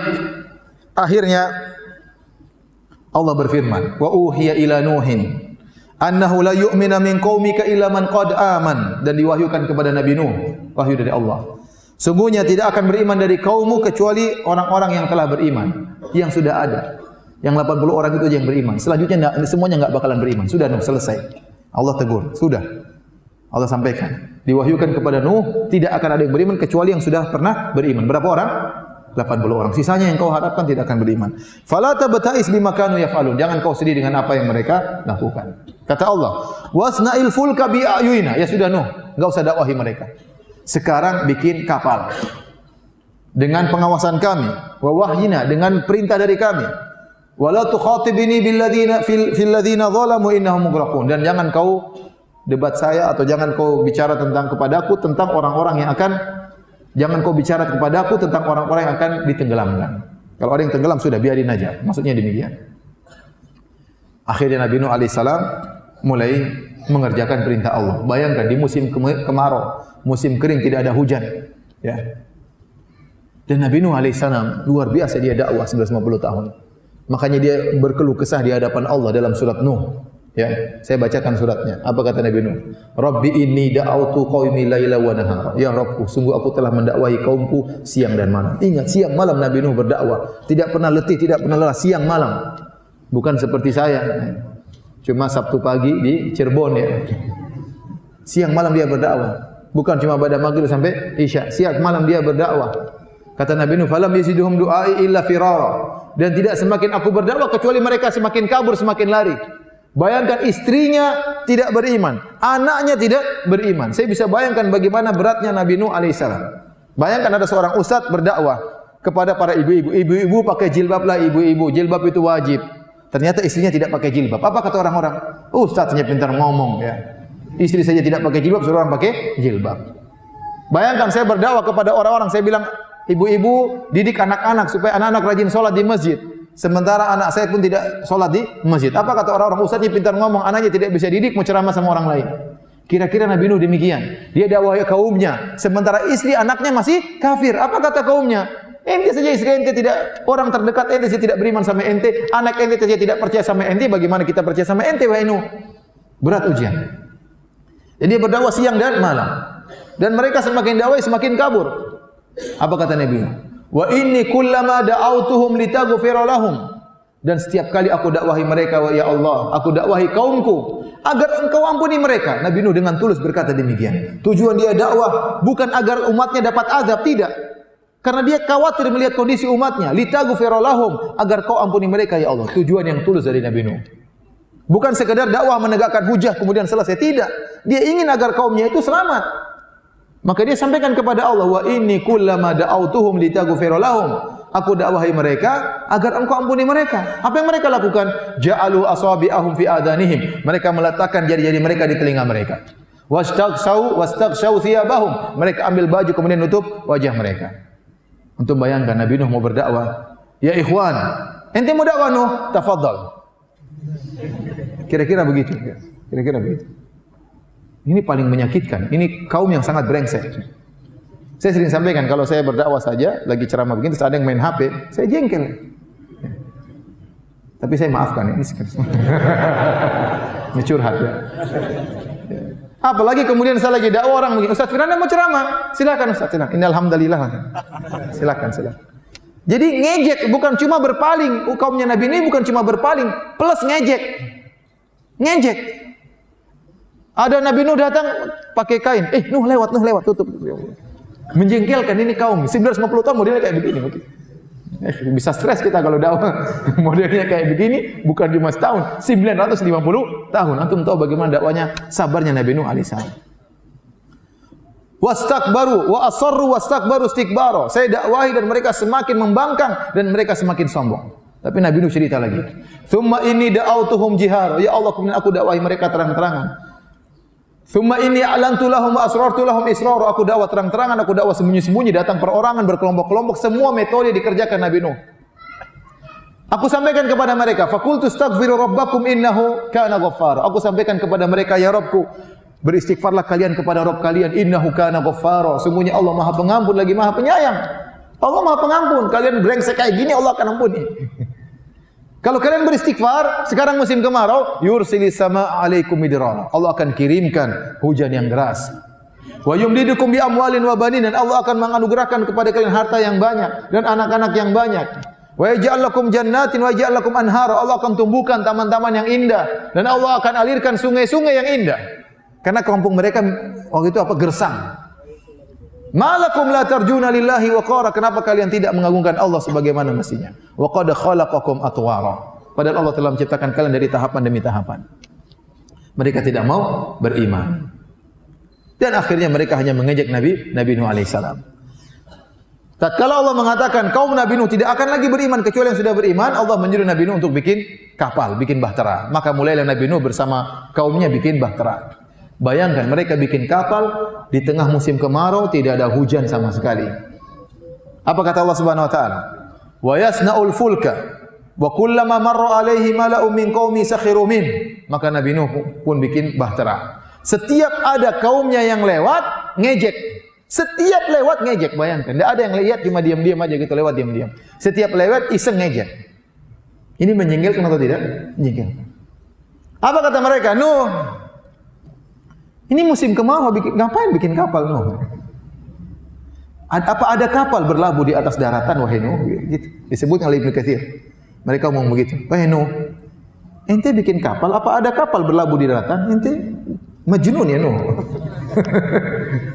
Gila ente.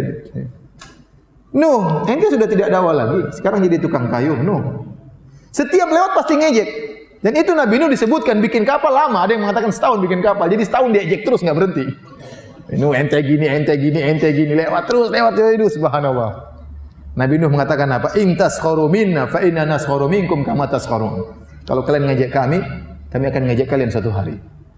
Fasawfa ta'lamuna may ya'ti 'adzabu yukhzihi wa yahilu 'alaihi 'adzabun muqim. Kalian akan tahu siapa yang akan didatangi oleh azab yang sangat pedih dan azab yang kekal.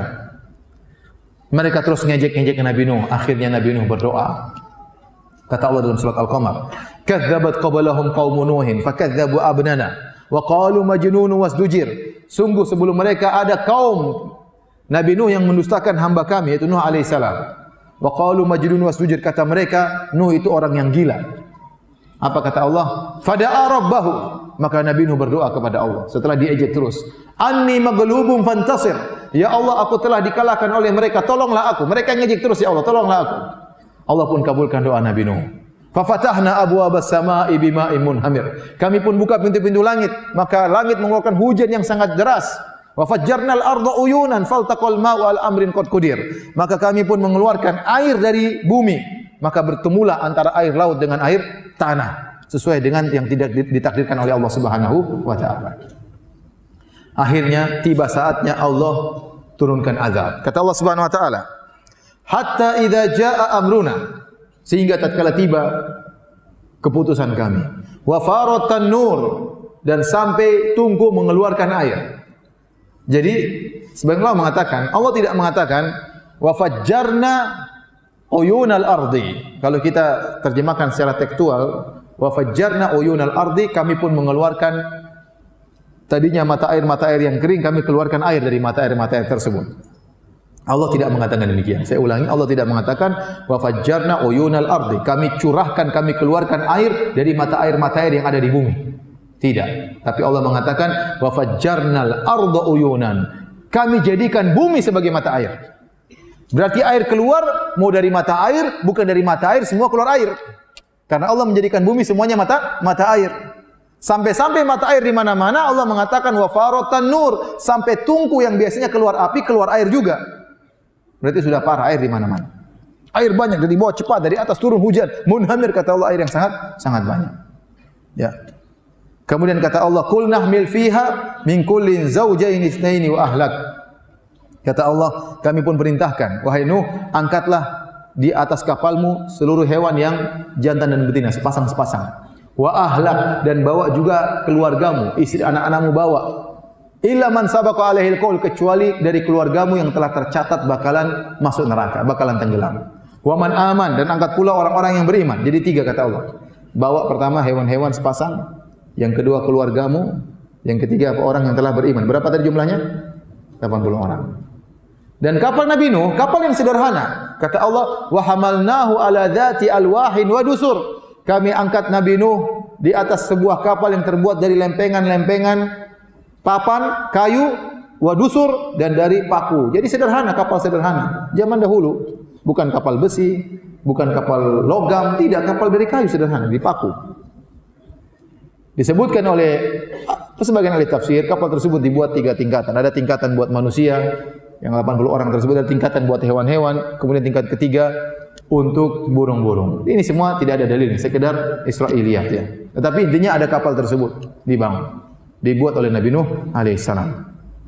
Kemudian kata Allah, "Wa ma amana ma'ahu illa qalil," dan tidak ada yang beriman kepada Nabi Nuh kecuali hanya sedikit. Ingat ya ikhwan, banyak sedikit bukan ukuran kebenaran. Bisa jadi kebenaran bersama jumlah yang banyak, dan bisa jadi kebenaran bersama jumlah yang sedikit. Seorang terpedaya dengan jumlah yang banyak, tatkala melihat jumlah yang banyak, menganggap ini benar. Belum tentu benar ya akhi. Saya tanya sama antum, orang Islam sama orang Nasoro lebih banyak mana? Lebih banyak Nasoro, miliaran. Saya tanya sama antum, di India orang Islam sama orang Hindu banyakan mana? Orang Hindu banyak, beda jauh sekali. Di Cina orang Islam sama orang Buddha banyakan mana? Jauh sekali bedanya. Tapi mereka semua musyrikin. Ada yang menyembah nabi, ada yang menyembah sapi, ada yang menyembah jin, ada yang menyembah manusia. Musyrikin. Berarti ukuran banyak bukan ukuran kebenaran. Bukan berarti juga antum sedikit antum merasa benar, tidak ya. Bisa jadi kebenaran bersama jumlah yang banyak, bisa jadi kebenaran bersama jumlah yang sedikit. Maka bukan ukuran. Bukan ukuran. Ada ustaz ceramah kemudian pengikutnya banyak, belum tentu ustaz itu benar. Sebagaimana pula ustaz pengikutnya sedikit juga belum tentu benar. Jadi kebenaran diukur dengan Al-Quran dan Sunnah. Al-Quran dan Sunnah. Ya. Saya diceritain sama kakak kelas, dulu di Masjid Nabawi ada seorang syekh, dia ceramah di Masjid Nabawi. Dikasih kursi dia ceramah, tidak ada yang hadir. Tidak ada yang hadir. Petugas perekam datang, dulu perekam sekarang sudah canggih, tidak perlu pakai tape. Dulu pakai tape. Colok kemudian pakai cap direkam, dia ceramah direkam. Petugas perekamnya ada, yang hadir enggak ada. Begitu berlalu berhari-hari, tidak ada yang hadir. Namun apakah syekh ini kemudian dikatakan dia sesat atau menyimpang? Enggak. Buktinya dia meninggal di saf pertama di Masjid Nabawi, lagi sholat. Ini bukan ukuran kebenaran berarti seorang, ini nasihat kepada saya pribadi, kepada para dai-dai yang menyuruh kepada sunnah, bersabar. Pengikut banyak sedikit, pengikut banyak ujian, pengikut sedikit juga apa? Ujian. Sedikit bukan berarti Anda salah, benar janganlah terbedaya dengan jumlah yang banyak. Jangan sampai ria, jangan sampai angkuh, jangan sampai sombong, jangan sampai merasa-merasa. Orang pengikut banyak belum tentu benar. Belum tentu benar. Demikian juga sedikit juga belum tentu benar. Yang benar adalah yang dibenarkan oleh Al-Quran dan Sunnah Nabi SAW. Kata Nabi sallallahu alaihi wasallam, "Nabi wa laisa ma'ahu ahad." Hari kiamat itu ada seorang nabi tidak ada pengikutnya sama sekali. Jalan sendiri enggak ada pengikutnya. Kenapa saya perlu sampaikan ini? Terkadang orang terpedaya dengan jumlah banyak. Itu pengikutnya banyak sekali, ramai sekali. Belum tentu benar ya. Belum tentu benar. Meskipun jutaan orang, belum tentu benar. Baik. Yang beriman kepada Nabi Nuh, kata Allah, "Ma amana ma'ahu illa qalil." Yang beriman cuma sedikit, sekitar 80 orang. Kemudian Nabi Nuh berkata kepada orang-orang yang naik di atas kapalnya, "Qala irkabu fiha bismillahi majriha wa mursaha, inna rabbi laghafurur rahim." Kata Nabi Nuh, naiklah di atas kapal, naiklah sembah terang. Bismillah, ucapkanlah bismillah, ya bismillah. Majriha wa mursaha, berlepas, berlabuh, bersandar dengan bismillah. Kemudian kata Nabi Nuh, "Inna rabbi laghafurur rahim." Sungguhnya Rabbku Maha Pengampun lagi Maha Penyayang. Ini Allah sedang turunkan azab. Maka Nabi Nuh ingat dengan ampunan Allah. Nabi Nuh ingat dengan rahmat Allah. Dia tidak mengatakan azab Allah sedang turun pedih, tapi Nabi Nuh mengedepankan rahmat Allah. Dia mengatakan inna rabbi laghafurur rahim. Sungguhnya Rabb kita itu sangat pengampun, sangat penyayang. Ini kaum 950 tahun didakwai tidak mau taubat-taubat. Sungguhnya Rabb kita sangat pengampun lagi Maha Penyayang, sementara azab sedang turun. Wa hiya tajri bihim fi maujin kal jibal. Kemudian bahtera tersebut berlabuh di tengah ombak yang sangat besar. Kata Allah, kal jibal, ombak seperti gunung. Bayangkan, gunung tingginya kayak apa? Kapal tersebut kapal sederhana, cuma kapal kayu dipaku pakai apa? Paku. Kayu dipaku itu aja kapal, bukan kapal canggih. Tetapi subhanallah, ombak setinggi gunung tidak menenggelamkan kapal tersebut. Kenapa? Karena kapal tersebut berlabuh dengan apa? Bismillahi majriha wa mursaha. Allah jaga. Allah jaga. Allah jaga kapal tersebut meskipun ombak setinggi gunung. Tiba-tiba Nabi Nuh melihat putranya, Kan'an, kata Ahlul Kitab. Atau dalam ahli sejarah mengatakan namanya Yam. Yang jelas ini bukan nenek moyang antum yang ini, bukan. Nenek moyang kita kembali kepada salah satu dari tiga. Sam, Ham, dan siapa? Yafith. Kan'an tewas. Nabi Nuh melihat putranya. Bayangkan, sudah ratusan tahun Nabi Nuh dakwah, dia tidak mau beriman. Dia lagi berenang. Nabi Nuh tetap berusaha mendakwai sampai kesempatan terakhir. Maka dia berkata, "Wa nada Nuhin Wa nada Nuhin ibnahu." Maka Nuh berteriak kepada putranya. Wa kana fi ma'zilin, waktu itu putranya lagi sendirian. Orang-orang kafir yang lain, tempat yang lain dia lagi sendirian. Ini mungkin masih baru awal apa? Masih baru awal banjir besar. Kata Nabi Nuh, "Ya bunayyar kam ma'ana." Wahai putraku, naiklah di atas kapal bersama kami. Wala takum ma'al kafirin, dan janganlah kau bersama orang kafir. Lihatlah bagaimana lembutnya Nabi Nuh. Nabi Nuh sangat lembut kepada anaknya yang kafir, yang kurang ajar, yang brengsek. Nabi Nuh tidak berkata, karena Nabi sudah bilang, ente melawan sih makanya. Mati lu, mampus lu, enggak. Nabi Nuh tidak gitu. Nabi Nuh tidak mengatakan, "Wahai fulan, wahai Kan'an, wahai Yam." Dia tidak sebut namanya. Terkadang orang tua kalau sudah marah sama anaknya sebut namanya. Fulan, anaknya dipanggil. Tidak panggil wahai putraku, wahai anakku, tapi panggilan dengan panggilan kasar. Tatkala dia marah kepada anaknya, dia panggil namanya langsung. Nabi Nuh dengan penuh kelembutan, dengan berhadapan dengan anak yang paling kurang ajar, mungkin anak paling brengsek di dunia, mungkin anak-anak ini. Ya. Nabi Nuh manggil, "Ya bunayya, wahai putraku." Dia ingatkan, aku ini bapakmu, aku ini sayang sama kamu, kau adalah putraku. Irkam ma'ana, naiklah di atas kapal. Nabi Nuh tidak berkata, "Berimanlah engkau, ini kesempatan terakhir." Tidak. Karena Nabi Nuh tahu anaknya brengsek. Kalau Nabi Nuh berkata, "Berimanlah engkau," dia bakalan jengkel. Saya tidak beriman. Maka Nabi Nuh tidak minta dia untuk beriman. Pertama yang penting naik dulu di kapal, nanti di kapal kita bicara lagi. Paham? Nabi Nuh berkata, "Irkam ma'ana," yang penting kau naik dulu. Naik dulu wahai putraku. Kemudian Nabi Nuh berkata, "Wala takum ma'al kafirin," jangan kau bersama orang-orang kafir. Nabi tidak, padahal dia juga kafir. Tapi Nabi Nuh tidak bilang wahai si kafir. Nabi Nuh mengatakan jangan kau bersama orang-orang apa? Kafir. Padahal dia juga apa? Kafir. Seakan-akan anaknya tidak kafir, orang-orang kafir kelompok lain. Ini semua kelembutan yang disampaikan Nabi Nuh di saat-saat terakhir. Siapa tahu anaknya dapat hidayah. Perjuangan luar biasa dari seorang ayah yang sangat sayang kepada anaknya. Apa jawaban anaknya? Anaknya sama aja brengsek. Dia mengatakan, "Sa'awi ila jabali ya'simuni minal ma'."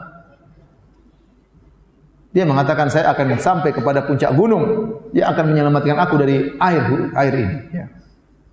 Masya Allah, ngeyelnya luar biasa. Saya akan selamat. Dia tidak bilang wahai ayahanda. Tidak, dia bilang saya akan selamat. Masih ngeyel. Saya akan selamat. Dia mungkin pandai berenang mungkin ya. Makanya dia merasa pede bisa selamat. Nabi Nuh berkata, "Qala la 'asimal yauma min amrillah illa man rahim." Ketahuilah tidak ada keselamatan bagi seorang pun kecuali yang dirahmati oleh Allah. Dia tidak bilang kau tidak akan selamat, tapi dia mengatakan, "Wahai, ini berlaku umum kau dan yang lainnya. Tidak akan selamat kecuali yang dirahmati oleh Allah Subhanahu wa taala." Nabi Nuh masih menyebutkan tentang rahmat Allah. Kau dalam kondisi begini masih bisa dirahmati oleh Allah Subhanahu wa taala. Akhirnya apa? Nabi Nuh terus mendakwai anaknya, wa hala bainahumal mauju fakana minal mughraqin. Tiba-tiba ada ombak besar menenggelamkan apa? Putranya. Setelah itu, setelah semua meninggal dunia, orang kafir semua meninggal dunia, maka Allah berkata, wa qila ya ardu bila'i ma'aki wa ya sama'u aqlihi. Wahai bumi, masukkan lagi airmu. Maka air pun surut. Wa ya sama'u aqlihi. Wahai langit, berhentilah dari menurunkan hujan. Wa ghidhal ma, air pun surut, wastawat alal judi. Kemudian kapal tersebut bersandar di atas gunung Al-Judi. Entah di mana gunung, ada yang mengatakan di Turki, ada yang mengatakan di Irak, ada yang mengatakan negeri Syam, wallahu alam bisawab. Ya. Kemudian Nabi Nuh dengan penuh kesedihan, dia masih ingat anaknya. Dia masih berusaha. Kalau anak saya tidak selamat di dunia, semoga anak saya masih bisa selamat di akhirat. Maka dia berdoa kepada Allah.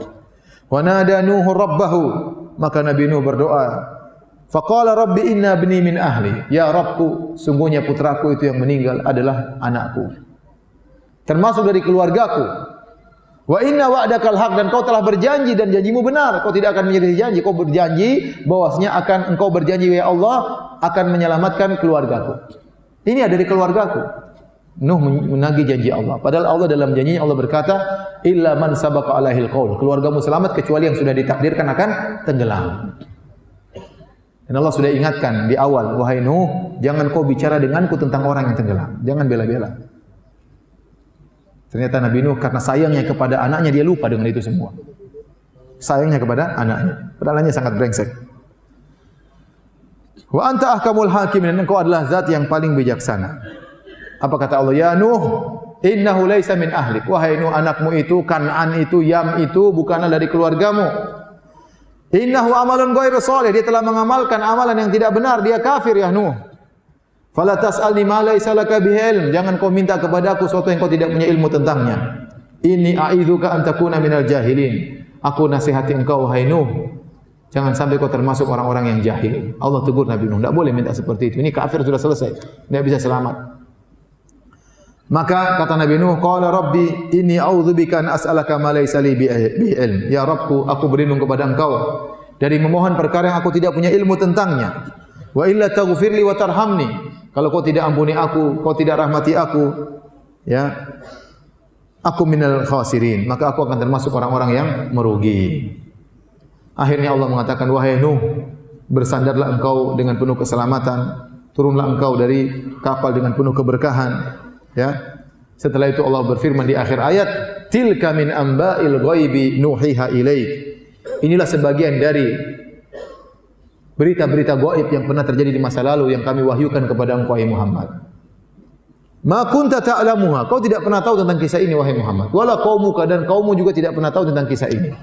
Allah berkata apa? Fasbir innal aqibata lil muttaqin. Bersabarlah engkau wahai Muhammad. Sungguhnya ya, kesudahan yang indah bagi orang-orang yang bertakwa. Jadi rupanya Allah bawakan kisah Nabi Nuh ini intinya itu agar Nabi Muhammad bersabar. Sekarang kau diintimidasi, kaummu disiksa, sebagian dibunuh di kota Mekah, sabar. Kesudahan yang indah akan bersama orang-orang yang bertakwa. Jadi inilah kisah Nabi Nuh alaihissalam yang bisa kita sampaikan dari ayat-ayat dalam Al-Quran. Semoga bermanfaat bagi kita semua. Ya. Kurang lebihnya saya mohon maaf. Kalau ada yang bertanya saya persilahkan. Wallahu ta'ala alam bisawab. Di antara pertanyaan yang masuk, ya banyak pertanyaan, tentunya tidak semua bisa saya jawab. Di antara pertanyaan, Ustaz, bolehkah kita meyakini bahwa kapal yang dibuat oleh Nabi Nuh adalah bahan kayunya berasal dari kayu jati dari Jawa?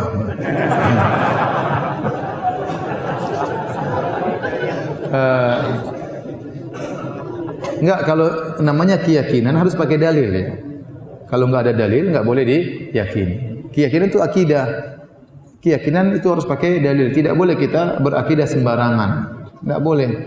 Anda meyakini ya bahwasanya kapal Nabi Nuh dari kayu jati, dari mana dalilnya? Dari mana dalilnya? Ya. Apakah Sam pernah cerita sama Anda? Ham pernah cerita sama Anda? Atau Kanaan pernah cerita sama Anda? Ya, kalau ada dalilnya, apa kalau enggak ada ya? Kalau kita bilang katanya ya katanya di mana-mana ada ya. Ada yang mengatakan kapal Nabi Nuh berasal dari kayu koka. Ya. Makanya saya pernah ditanya, Ustadz ini ada bagaimana hukum membeli tasbih yang terbuat dari kayu kapal Nabi Nuh ya. Jadi mereka meyakini penjual tasbih yang bikin iklan ya. Ini kayu koka ini buat tasbih ini yang bikin kapal Nabi Nuh pakai kayu ini ya. Maka penjual pada beli ya. Jadi kalau ada dalilnya, terus itu kalau Allah tidak cerita dari kayu apa ya sudah nggak usah kita bahas, nggak ada begitu manfaatnya. Nggak ada manfaatnya. Terus kalau dia dari kayu jati terus kenapa emang? Nggak ada hubungannya. Jadi tidak perlu kita meyakini yang tidak ada dalilnya. Akhir-akhir ini sebagian orang mengkait-kaitkan nabi-nabi dengan Pulau Jawa. Itu yang saya. Seperti ada ilmuwan di Indonesia ya, yang mengatakan bahwasanya Nabi Sulaiman itu di Jawa Tengah, di Sleman. Subhanallah. Terus Haikal Sulaiman, Candi Borobudur. Ya ini enggak benar ini. Dari mana dalilnya seperti itu? Kalau Nabi Sulaiman pernah tinggal di Sleman, harusnya orang-orang Sleman mirip-miripnya wajahnya mirip-mirip apa? Mirip-mirip orang Yahudi. Nabi Sulaiman kan dari Bani Israel itu tidak? Ya harusnya wajahnya mancung-mancung, bangir-bangir ya. Tapi kayaknya sama-sama aja dengan kita, enggak ada beda jauh. Ini jangan sampai apa? Ini memalukan. Ini ilmuwan yang memalukan seperti ini. Jadi ngapain maksa-maksakan seperti itu? Indonesia sudah hebat, orang Jawa sudah hebat, tidak perlu Nabi Sulaiman di situ sudah apa? Sudah hebat ya. Perjuangan orang-orang luar biasa ya. Enggak perlu kita bilang Nabi Nuh bikin dari kayu jati, kemudian apa? Dari Nabi Sulaiman dari Jawa.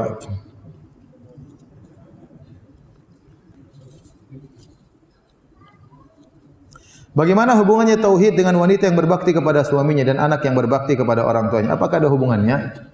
Sebenarnya di antara bukti tauhid yaitu orang tunduk kepada perintah Allah. Makanya Ibnu Qayyim rahimahullah tatkala menjelaskan tauhid, dia tidak membahas tauhid secara makna sempit. Bahwasanya maknanya adalah jangan berbuat syirik saja. Tapi tauhid itu segala perintah Allah yang kita kerjakan itu adalah ibadah, dan ibadah itulah adalah bentuk daripada tauhid. Dan di antara ibadah yang sangat agung adalah berbakti kepada orang tua. Makanya Allah gandengkan antara berbakti kepada orang tua dengan tauhid. Wa'budullaha wa la tusyriku bihi syai'a. Ya. Anishkurli wa liwalidayka ilayyal masir. Ya. Allah gandengkan. Beribadahlah kepada Allah saja, tauhidkanlah Allah dan berbaktilah kepada orang tua. Allah gandengkan tauhid dengan berbakti kepada kedua orang tua. Ini menunjukkan berbakti kepada orang tua adalah salah satu ibadah yang sangat utama, yang sangat mulia. Nah, kalau orang tidak mengerjakannya berarti dia pentauhidan kepada Allah rendah. Maka omong kosong ada orang mengatakan dia sunnah bertauhid ternyata tidak berbakti kepada orang tua. Berarti dia kurang mengagungkan Allah Subhanahu wa taala. Kalau dia mengagungkan Allah harusnya dia berbakti kepada orang tua. Sama Nabi yang pernah berkata kepada para wanita, kata Nabi, "Unzuri aina anti minhu fa innahu jannatuki aw naruki." Wahai sang wanita, lihatlah engkau di posisi suamimu, di hati suamimu, posisimu di hati suamimu. Sungguhnya suamimu itu adalah surgamu atau nerakamu. Ini dalil bahwasanya berbakti kepada suami adalah perkara yang sangat besar. Dan Nabi SAW berkata, "Lau kuntu amiran ahadan an yasjuda li ghairillah la amartul mar'ata an tasjuda li zawjiha." Kalau saya boleh merintahkan orang untuk sujud kepada selain Allah, maka saya akan perintahkan wanita sujud kepada suaminya. Ini berarti tunduk kepada suami, taat kepada suami, pahalanya besar, ibadah sangat tinggi. Makanya Nabi SAW bersabda, ya, tentang wanita yang dijamin masuk surga dari pintu mana saja yang dia kehendaki. Idza shallatil mar'atu khamsaha, kata Nabi kalau seorang wanita salat 5 waktu, wa shamat syahraha, dan dia puasa di bulan Ramadan, wa hafizat farjaha, dia menjaga kemaluannya, wa ata'at ba'laha, dia taat kepada suaminya. Qilalah, dikatakan kepadanya, udkhilil jannata min aybabin syi'ti, masuklah engkau dalam surga dari pintu mana saja yang kau kehendaki. Dia mudah untuk wanita untuk masuk surga. Salat 5 waktu. 5 waktu tok, seandainya dia tidak salat sunnah, dia tidak salat rawatib, dia tidak salat qiyamul lail, dia tidak salat tahajud, dia tidak salat witir, dia tidak salat duha, bisa masuk surga dari pintu mana saja yang dia kehendaki. Apalagi kalau dia salat sunnah. Yang kedua, ya. Yang kedua, wa shamat syahraha, dia puasa bulan Ramadan. Puasa sunnah Senin Kamis tidak pernah dia kerjakan, enggak ada masalah. Puasa Asyura tidak pernah dia kerjakan, puasa Arafah tidak pernah dia kerjakan, puasa 3 hari tiap bulan tidak pernah dia kerjakan, Ayyamul Bid tidak pernah dia kerjakan. Tidak ada masalah. Yang penting dia penuhi lagi syarat ketiga. Syarat ketiga, wa hafizat farjaha. Dia menjaga kemaluannya. Dia tidak berzina. Dia tidak punya hubungan dengan laki-laki lain yang haram. Dia tidak selingkuh, tidak chattingan dengan laki-laki lain yang tidak diperbolehkan. Tidak WhatsAppan dengan kekasih lamanya. Ini banyak terjadi kasus seperti ini, mengerikan. Ya. Bukan 1-2 kasus saya dengar, sudah berulang-ulang kasus seperti ini. Ya. CLBK, cinta lama bersemi kembali. Cinta lama bubarkan keluarga. Ya. Cinta lama belum kelar. Ya. Cinta lama bawa korban, apa lagi? Ya, jadi akhirnya apa terjadi? Hubungan-hubungan relasi-relasi yang haram. Tidak boleh, jaga kemaluannya hanya untuk suaminya. Yang keempat, wa ata'at ba'laha, dia taat kepada suaminya. Ini syarat yang berat. Taat kepada apa? Suami. Maka dikatakan kepada sang wanita, masuk surga dari mana pintu mana saja yang kau kehendaki. Apalagi ada seorang wanita soleha, jaga kemaluan, tidak punya relasi dengan lelaki lain, salat 5 waktu, salat sunnah dia kerjakan, puasa Ramadan dia kerjakan, puasa sunnah dia kerjakan, taat kepada suaminya, tidak pernah angkat suara depan suaminya. Ini surganya paling tinggi wanita seperti ini. Nah, ini hubungan erat antara taat kepada suami dengan tauhid. Ya, kalau ada orang ngaku bertauhid tapi sama suami bentak-bentak, ternyata punya hubungan sama laki-laki lain, ya ini tauhidnya enggak beres. Tauhidnya enggak beres.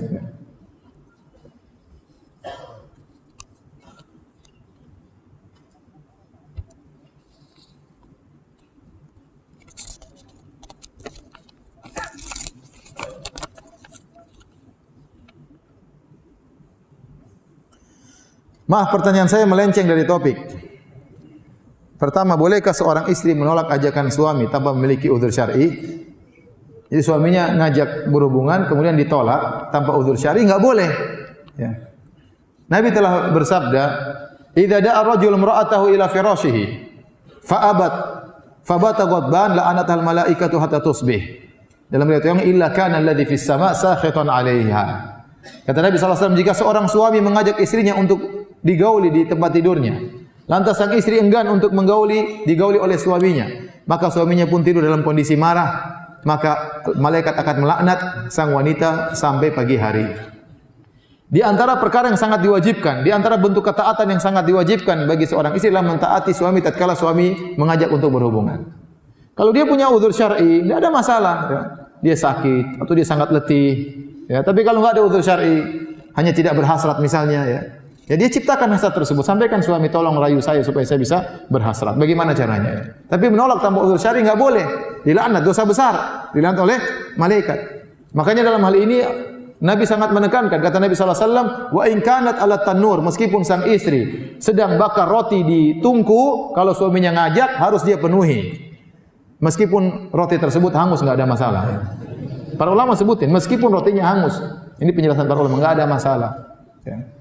Wa in kanat ala qatab, meskipun sang istri sedang berada di atas pelana onta mau berangkat, tiba-tiba suaminya ingin, maka turun dari ontanya, digauli dulu sama suaminya. Nanti belakangan. Ibarat kalau misalnya ada seorang wanita pergi ke pasar sudah pesan Gojek atau Grab atau yang lainnya, tahu-tahu suaminya berpikiran, sayang sini dulu, Grabnya suruh pergi bayar. Yang penting memenuhi syahwat suami. Apalagi zaman now ya, ibu-ibu sekalian rahmatillah subhanahu wa ta'ala. Sekarang syahwat di mana-mana beredar. Kalau dahulu di zaman Nabi dia mengatakan jika seorang lelaki kemudian terfitnah oleh seorang wanita, datangi istrinya. Itu padahal di zaman Nabi orang pada berjilbab, mungkin ada 1-2 aja yang tidak pakai jilbab, kemudian kelihatan tiba-tiba dia tergerak syahwatnya pergi kepada istrinya. Atau mungkin dilihat wanita pakai jilbab, meskipun pakai jilbab dia tergoda wanita lain, pulang ketemu istrinya. Nabi suruh segera pulang ke rumah istrinya untuk melampiaskan syahwatnya. Oleh zaman sekarang semuanya kelihatan di mana-mana. Di mana-mana. Kita aja mau ngisi pengajian aja lihat-lihat dulu macam-macam. Iya. Apalagi kalau ngisi pengajian luar negeri. Coba, saya tuh berapa kali pergi ke Amsterdam. Mau Amsterdam, wah rusak dulu baru ngisi pengajian Amsterdam. Naik di atas pesawat sudah ketemu dengan berbagai macam model, ya. Kemudian turun di Amsterdam ketemu orang wanita-wanita Eropa berbagai macam model. Meskipun saya bawa istri ya. Ini mau ngisi pengajian kita maksiat dulu. Beneran. ngisi di Melbourne, di Sydney, sama. Mau ngisi pengajian maksiat dulu, naik ketemu ini, wah sudah repot. Tapi bagaimana lagi? Makanya harus ada istri yang saya bawa ya, kalau enggak repot. Harus ada istri yang saya bawa, padahal istri saya cuma satu. Jadi, nah dalam kehidupan yang sekarang ini penuh fitnah, maka seorang wanita berusaha kalau suaminya lagi berhasrat, segera melayani sang suami. Tidak harus dia berhasrat, dia tahu ini kewajibannya. Dia tahu dia dapat pahala. Kalau dia melayani suaminya, pahalanya besar di sisi Allah Subhanahu wa taala. Kenapa? Karena Nabi menekankan, ini harus dikerjain. Ya. Kalau dia belum berhasrat, dia timbulkan hasrat pada dirinya ya, agar bisa melayani suaminya. Ya. Karena masalah hasrat ini tidak menerima penundaan. Kalau suami lapar masih bisa bertahan, tapi kalau hasrat, terus suaminya enggak mau, istrinya enggak mau, ya, repot. Dia mau kemana coba? Apalagi istrinya cuma satu, ya repot. Makanya kata Allah Subhanahu wa taala, nisaukum harthul lakum fa'tu harthakum anna syi'tum. Kata Allah, istri-istri kalian sawaladang bagi kalian. Datangilah sawaladang kalian kapan saja kalian kehendaki. Ibnu Abbas mengatakan lailan aw naharan, kapan saja, mau siang hari mau pagi hari, terserah. Dan syahwat seorang laki terkadang bergejolak tanpa dia sadari. Terkadang jam 1 malam tiba-tiba dia syahwat, terkadang jam 2:30 siang dia bersyahwat, terkadang pas adzan subuh dia syahwat, terkadang pas adzan asar dia syahwat. Kita enggak tahu, tiba-tiba laki tersebut tergerak syahwatnya. Dia tahu-tahu buka HP lihat cewek di situ, kadang-kadang ada iklan, ya. Saya berapa kali mau buka iklan salat. Ini saya punya program salat, padahal saya sudah bayar loh. Bukan gratisan di iPhone. Jadi saya buka iklan cewek gojet-gojet, ini mau lihat waktu salat aja lihat cewek joget-joget dulu. Ya Allah, saya bilang, ya sebagaimana? Ya. Alhamdulillah saya punya istri.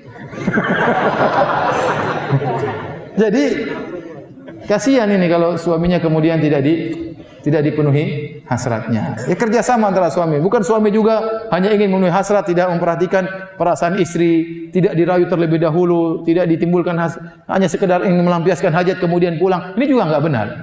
Ya, harus saling bantu membantu dalam hal ini ya, antara suami dengan istri. Jadi nasihat saya ya, seorang istri berusaha melayani suaminya. Kecuali ada udzur syar'i, sakit atau apa, sangat letih, itu lain ceritanya. Sahkah puasa sunnah seorang istri tanpa minta izin dari suami?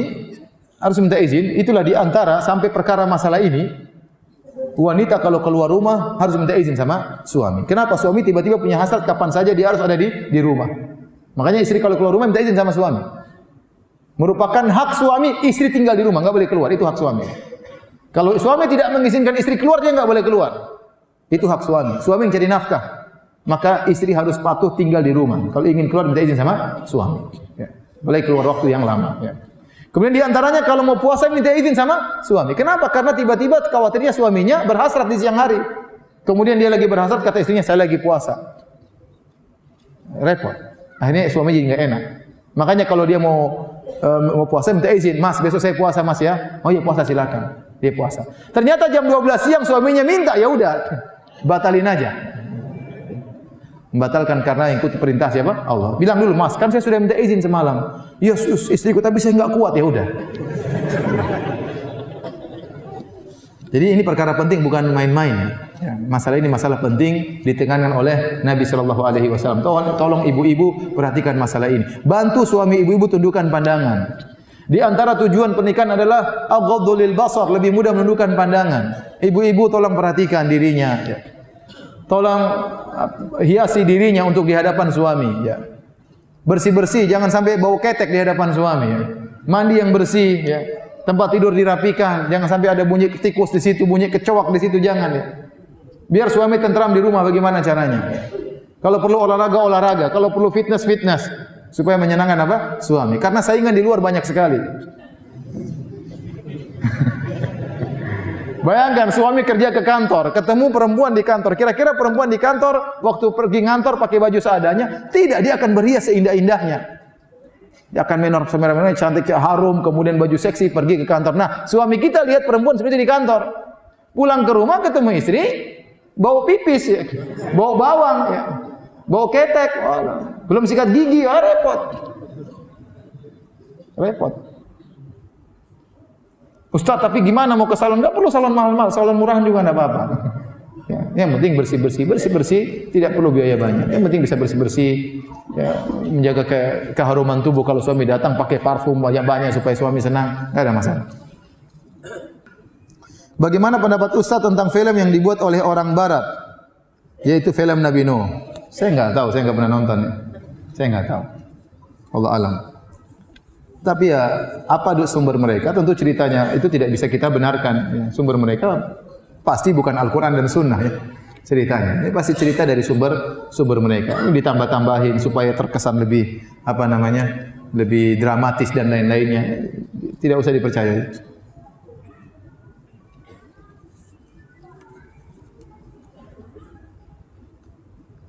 Ketika di zaman Nabi Nuh, apakah usia hamil itu lamanya 9 bulan atau berpuluh-puluh tahun?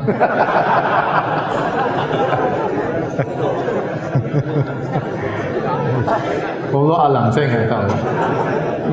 Terus kalau ente tahu buat apa juga?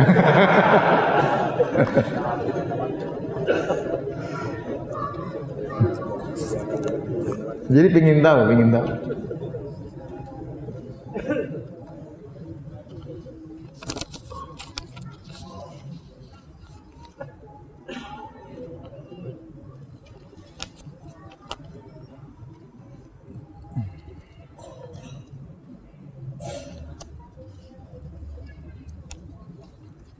Ustadz, anak ingin berpoligami.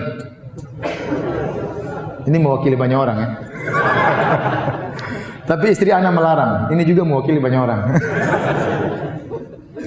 Padahal istri saya sudah ngaji sunnah. Mohon nasihatnya. Ya bersabar.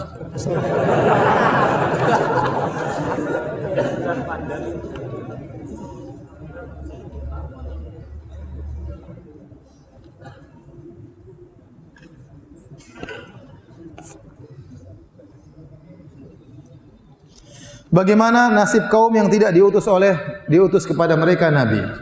Kaum yang tidak diutus kepada mereka nabi atau tidak sampai dakwah kepada mereka sama sekali, Allah berfirman, "Wa ma kunna mu'adzibina hatta nab'atsa rasula." Kami tidak akan mengadab satu kaum sampai kami mengutus seorang rasul kepada mereka, atau yang mewakili rasul seperti para dai, atau tulisan-tulisan buku-buku yang membawa dakwah para rasul. Kalau ternyata ada satu kaum yang sama sekali tidak ada dakwah sampai kepada mereka, tidak ada ustaz sampai kepada mereka, tidak ada berita Islam sampai kepada mereka, maka urusan mereka diserahkan kepada Allah. Maka nanti di akhirat Allah akan bangkitkan mereka dan Allah akan uji mereka dengan cara Allah Subhanahu wa taala. Sebagaimana datang dalam hadis, ada seorang yang buta dan tuli dan bisu, ya bagaimana dia mau didakwahi? Dia enggak bisa ngomong, dia enggak bisa dengar. Terus ente dakwahi gimana? Bagaimana anda menjelaskan sama dia? Dia enggak ngerti mau dijelaskan. Ya, orang ini dapat uzur, nanti dia hari kiamat dia akan diuji dengan ujian dari Allah Subhanahu wa taala. Ustaz, dalam dakwahnya Nabi Nuh banyak halangannya, demikian juga dakwah sunnah di sini. Ada dakwah sunnah yang kerjaannya menjelekkan ustaz sunnah yang lain karena tidak sepaham dengan mahaman mereka. Hobinya mentahdir, enggak kasih salam, kalau ketemu wajahnya mencu. Apa itu mencu? Mencu itu apa? Hah? Gini. Mencucu dan enggak kasih salam. Ya sabar, terus ente sabar. Ente belajar dakwah kisah Nabi Nuh supaya apa? Bersabar. Apalagi saudara-saudara kita yang sudah paham sunnah gituin kita, ya udahlah, doain aja semoga dia dapat apa? Hidayah. Enggak usah ente mencu juga sama dia, enggak usah. Ya udah kasih salam ya sudah, enggak apa-apa. Enggak apa-apa. Ya, sudah sabar ya. Enggak usah ikut-ikutan ya. Waktu kita cuma sebentar, hidup kita cuma sebentar ya. Kita mikirin orang seperti itu hanya kebahagiaan kita bisa terganggu ya. Masih banyak urusan kita yang bermanfaat, ngurusi anak, ngurusi istri. Kalau tidak mau didakwahi masih banyak orang yang mau didakwahi ya. Jangan terlalu pedulikan, jangan terlalu digubris ya. Dakwah jalan terus. Baik, demikian saja kajian kita yang saya sampaikan pada kesempatan ini, kurang lebih saya mohon maaf. Yang benar datang dari Allah Subhanahu wa taala, yang saya pribadi saya sendiri, semoga Allah ampuni dosa-dosa kita. Kita tutup kafaratul majelis. Subhanakallah bihamdik asyhadu an la ilaha illa anta astaghfiruka wa atubu ilaik. Assalamualaikum warahmatullahi wabarakatuh.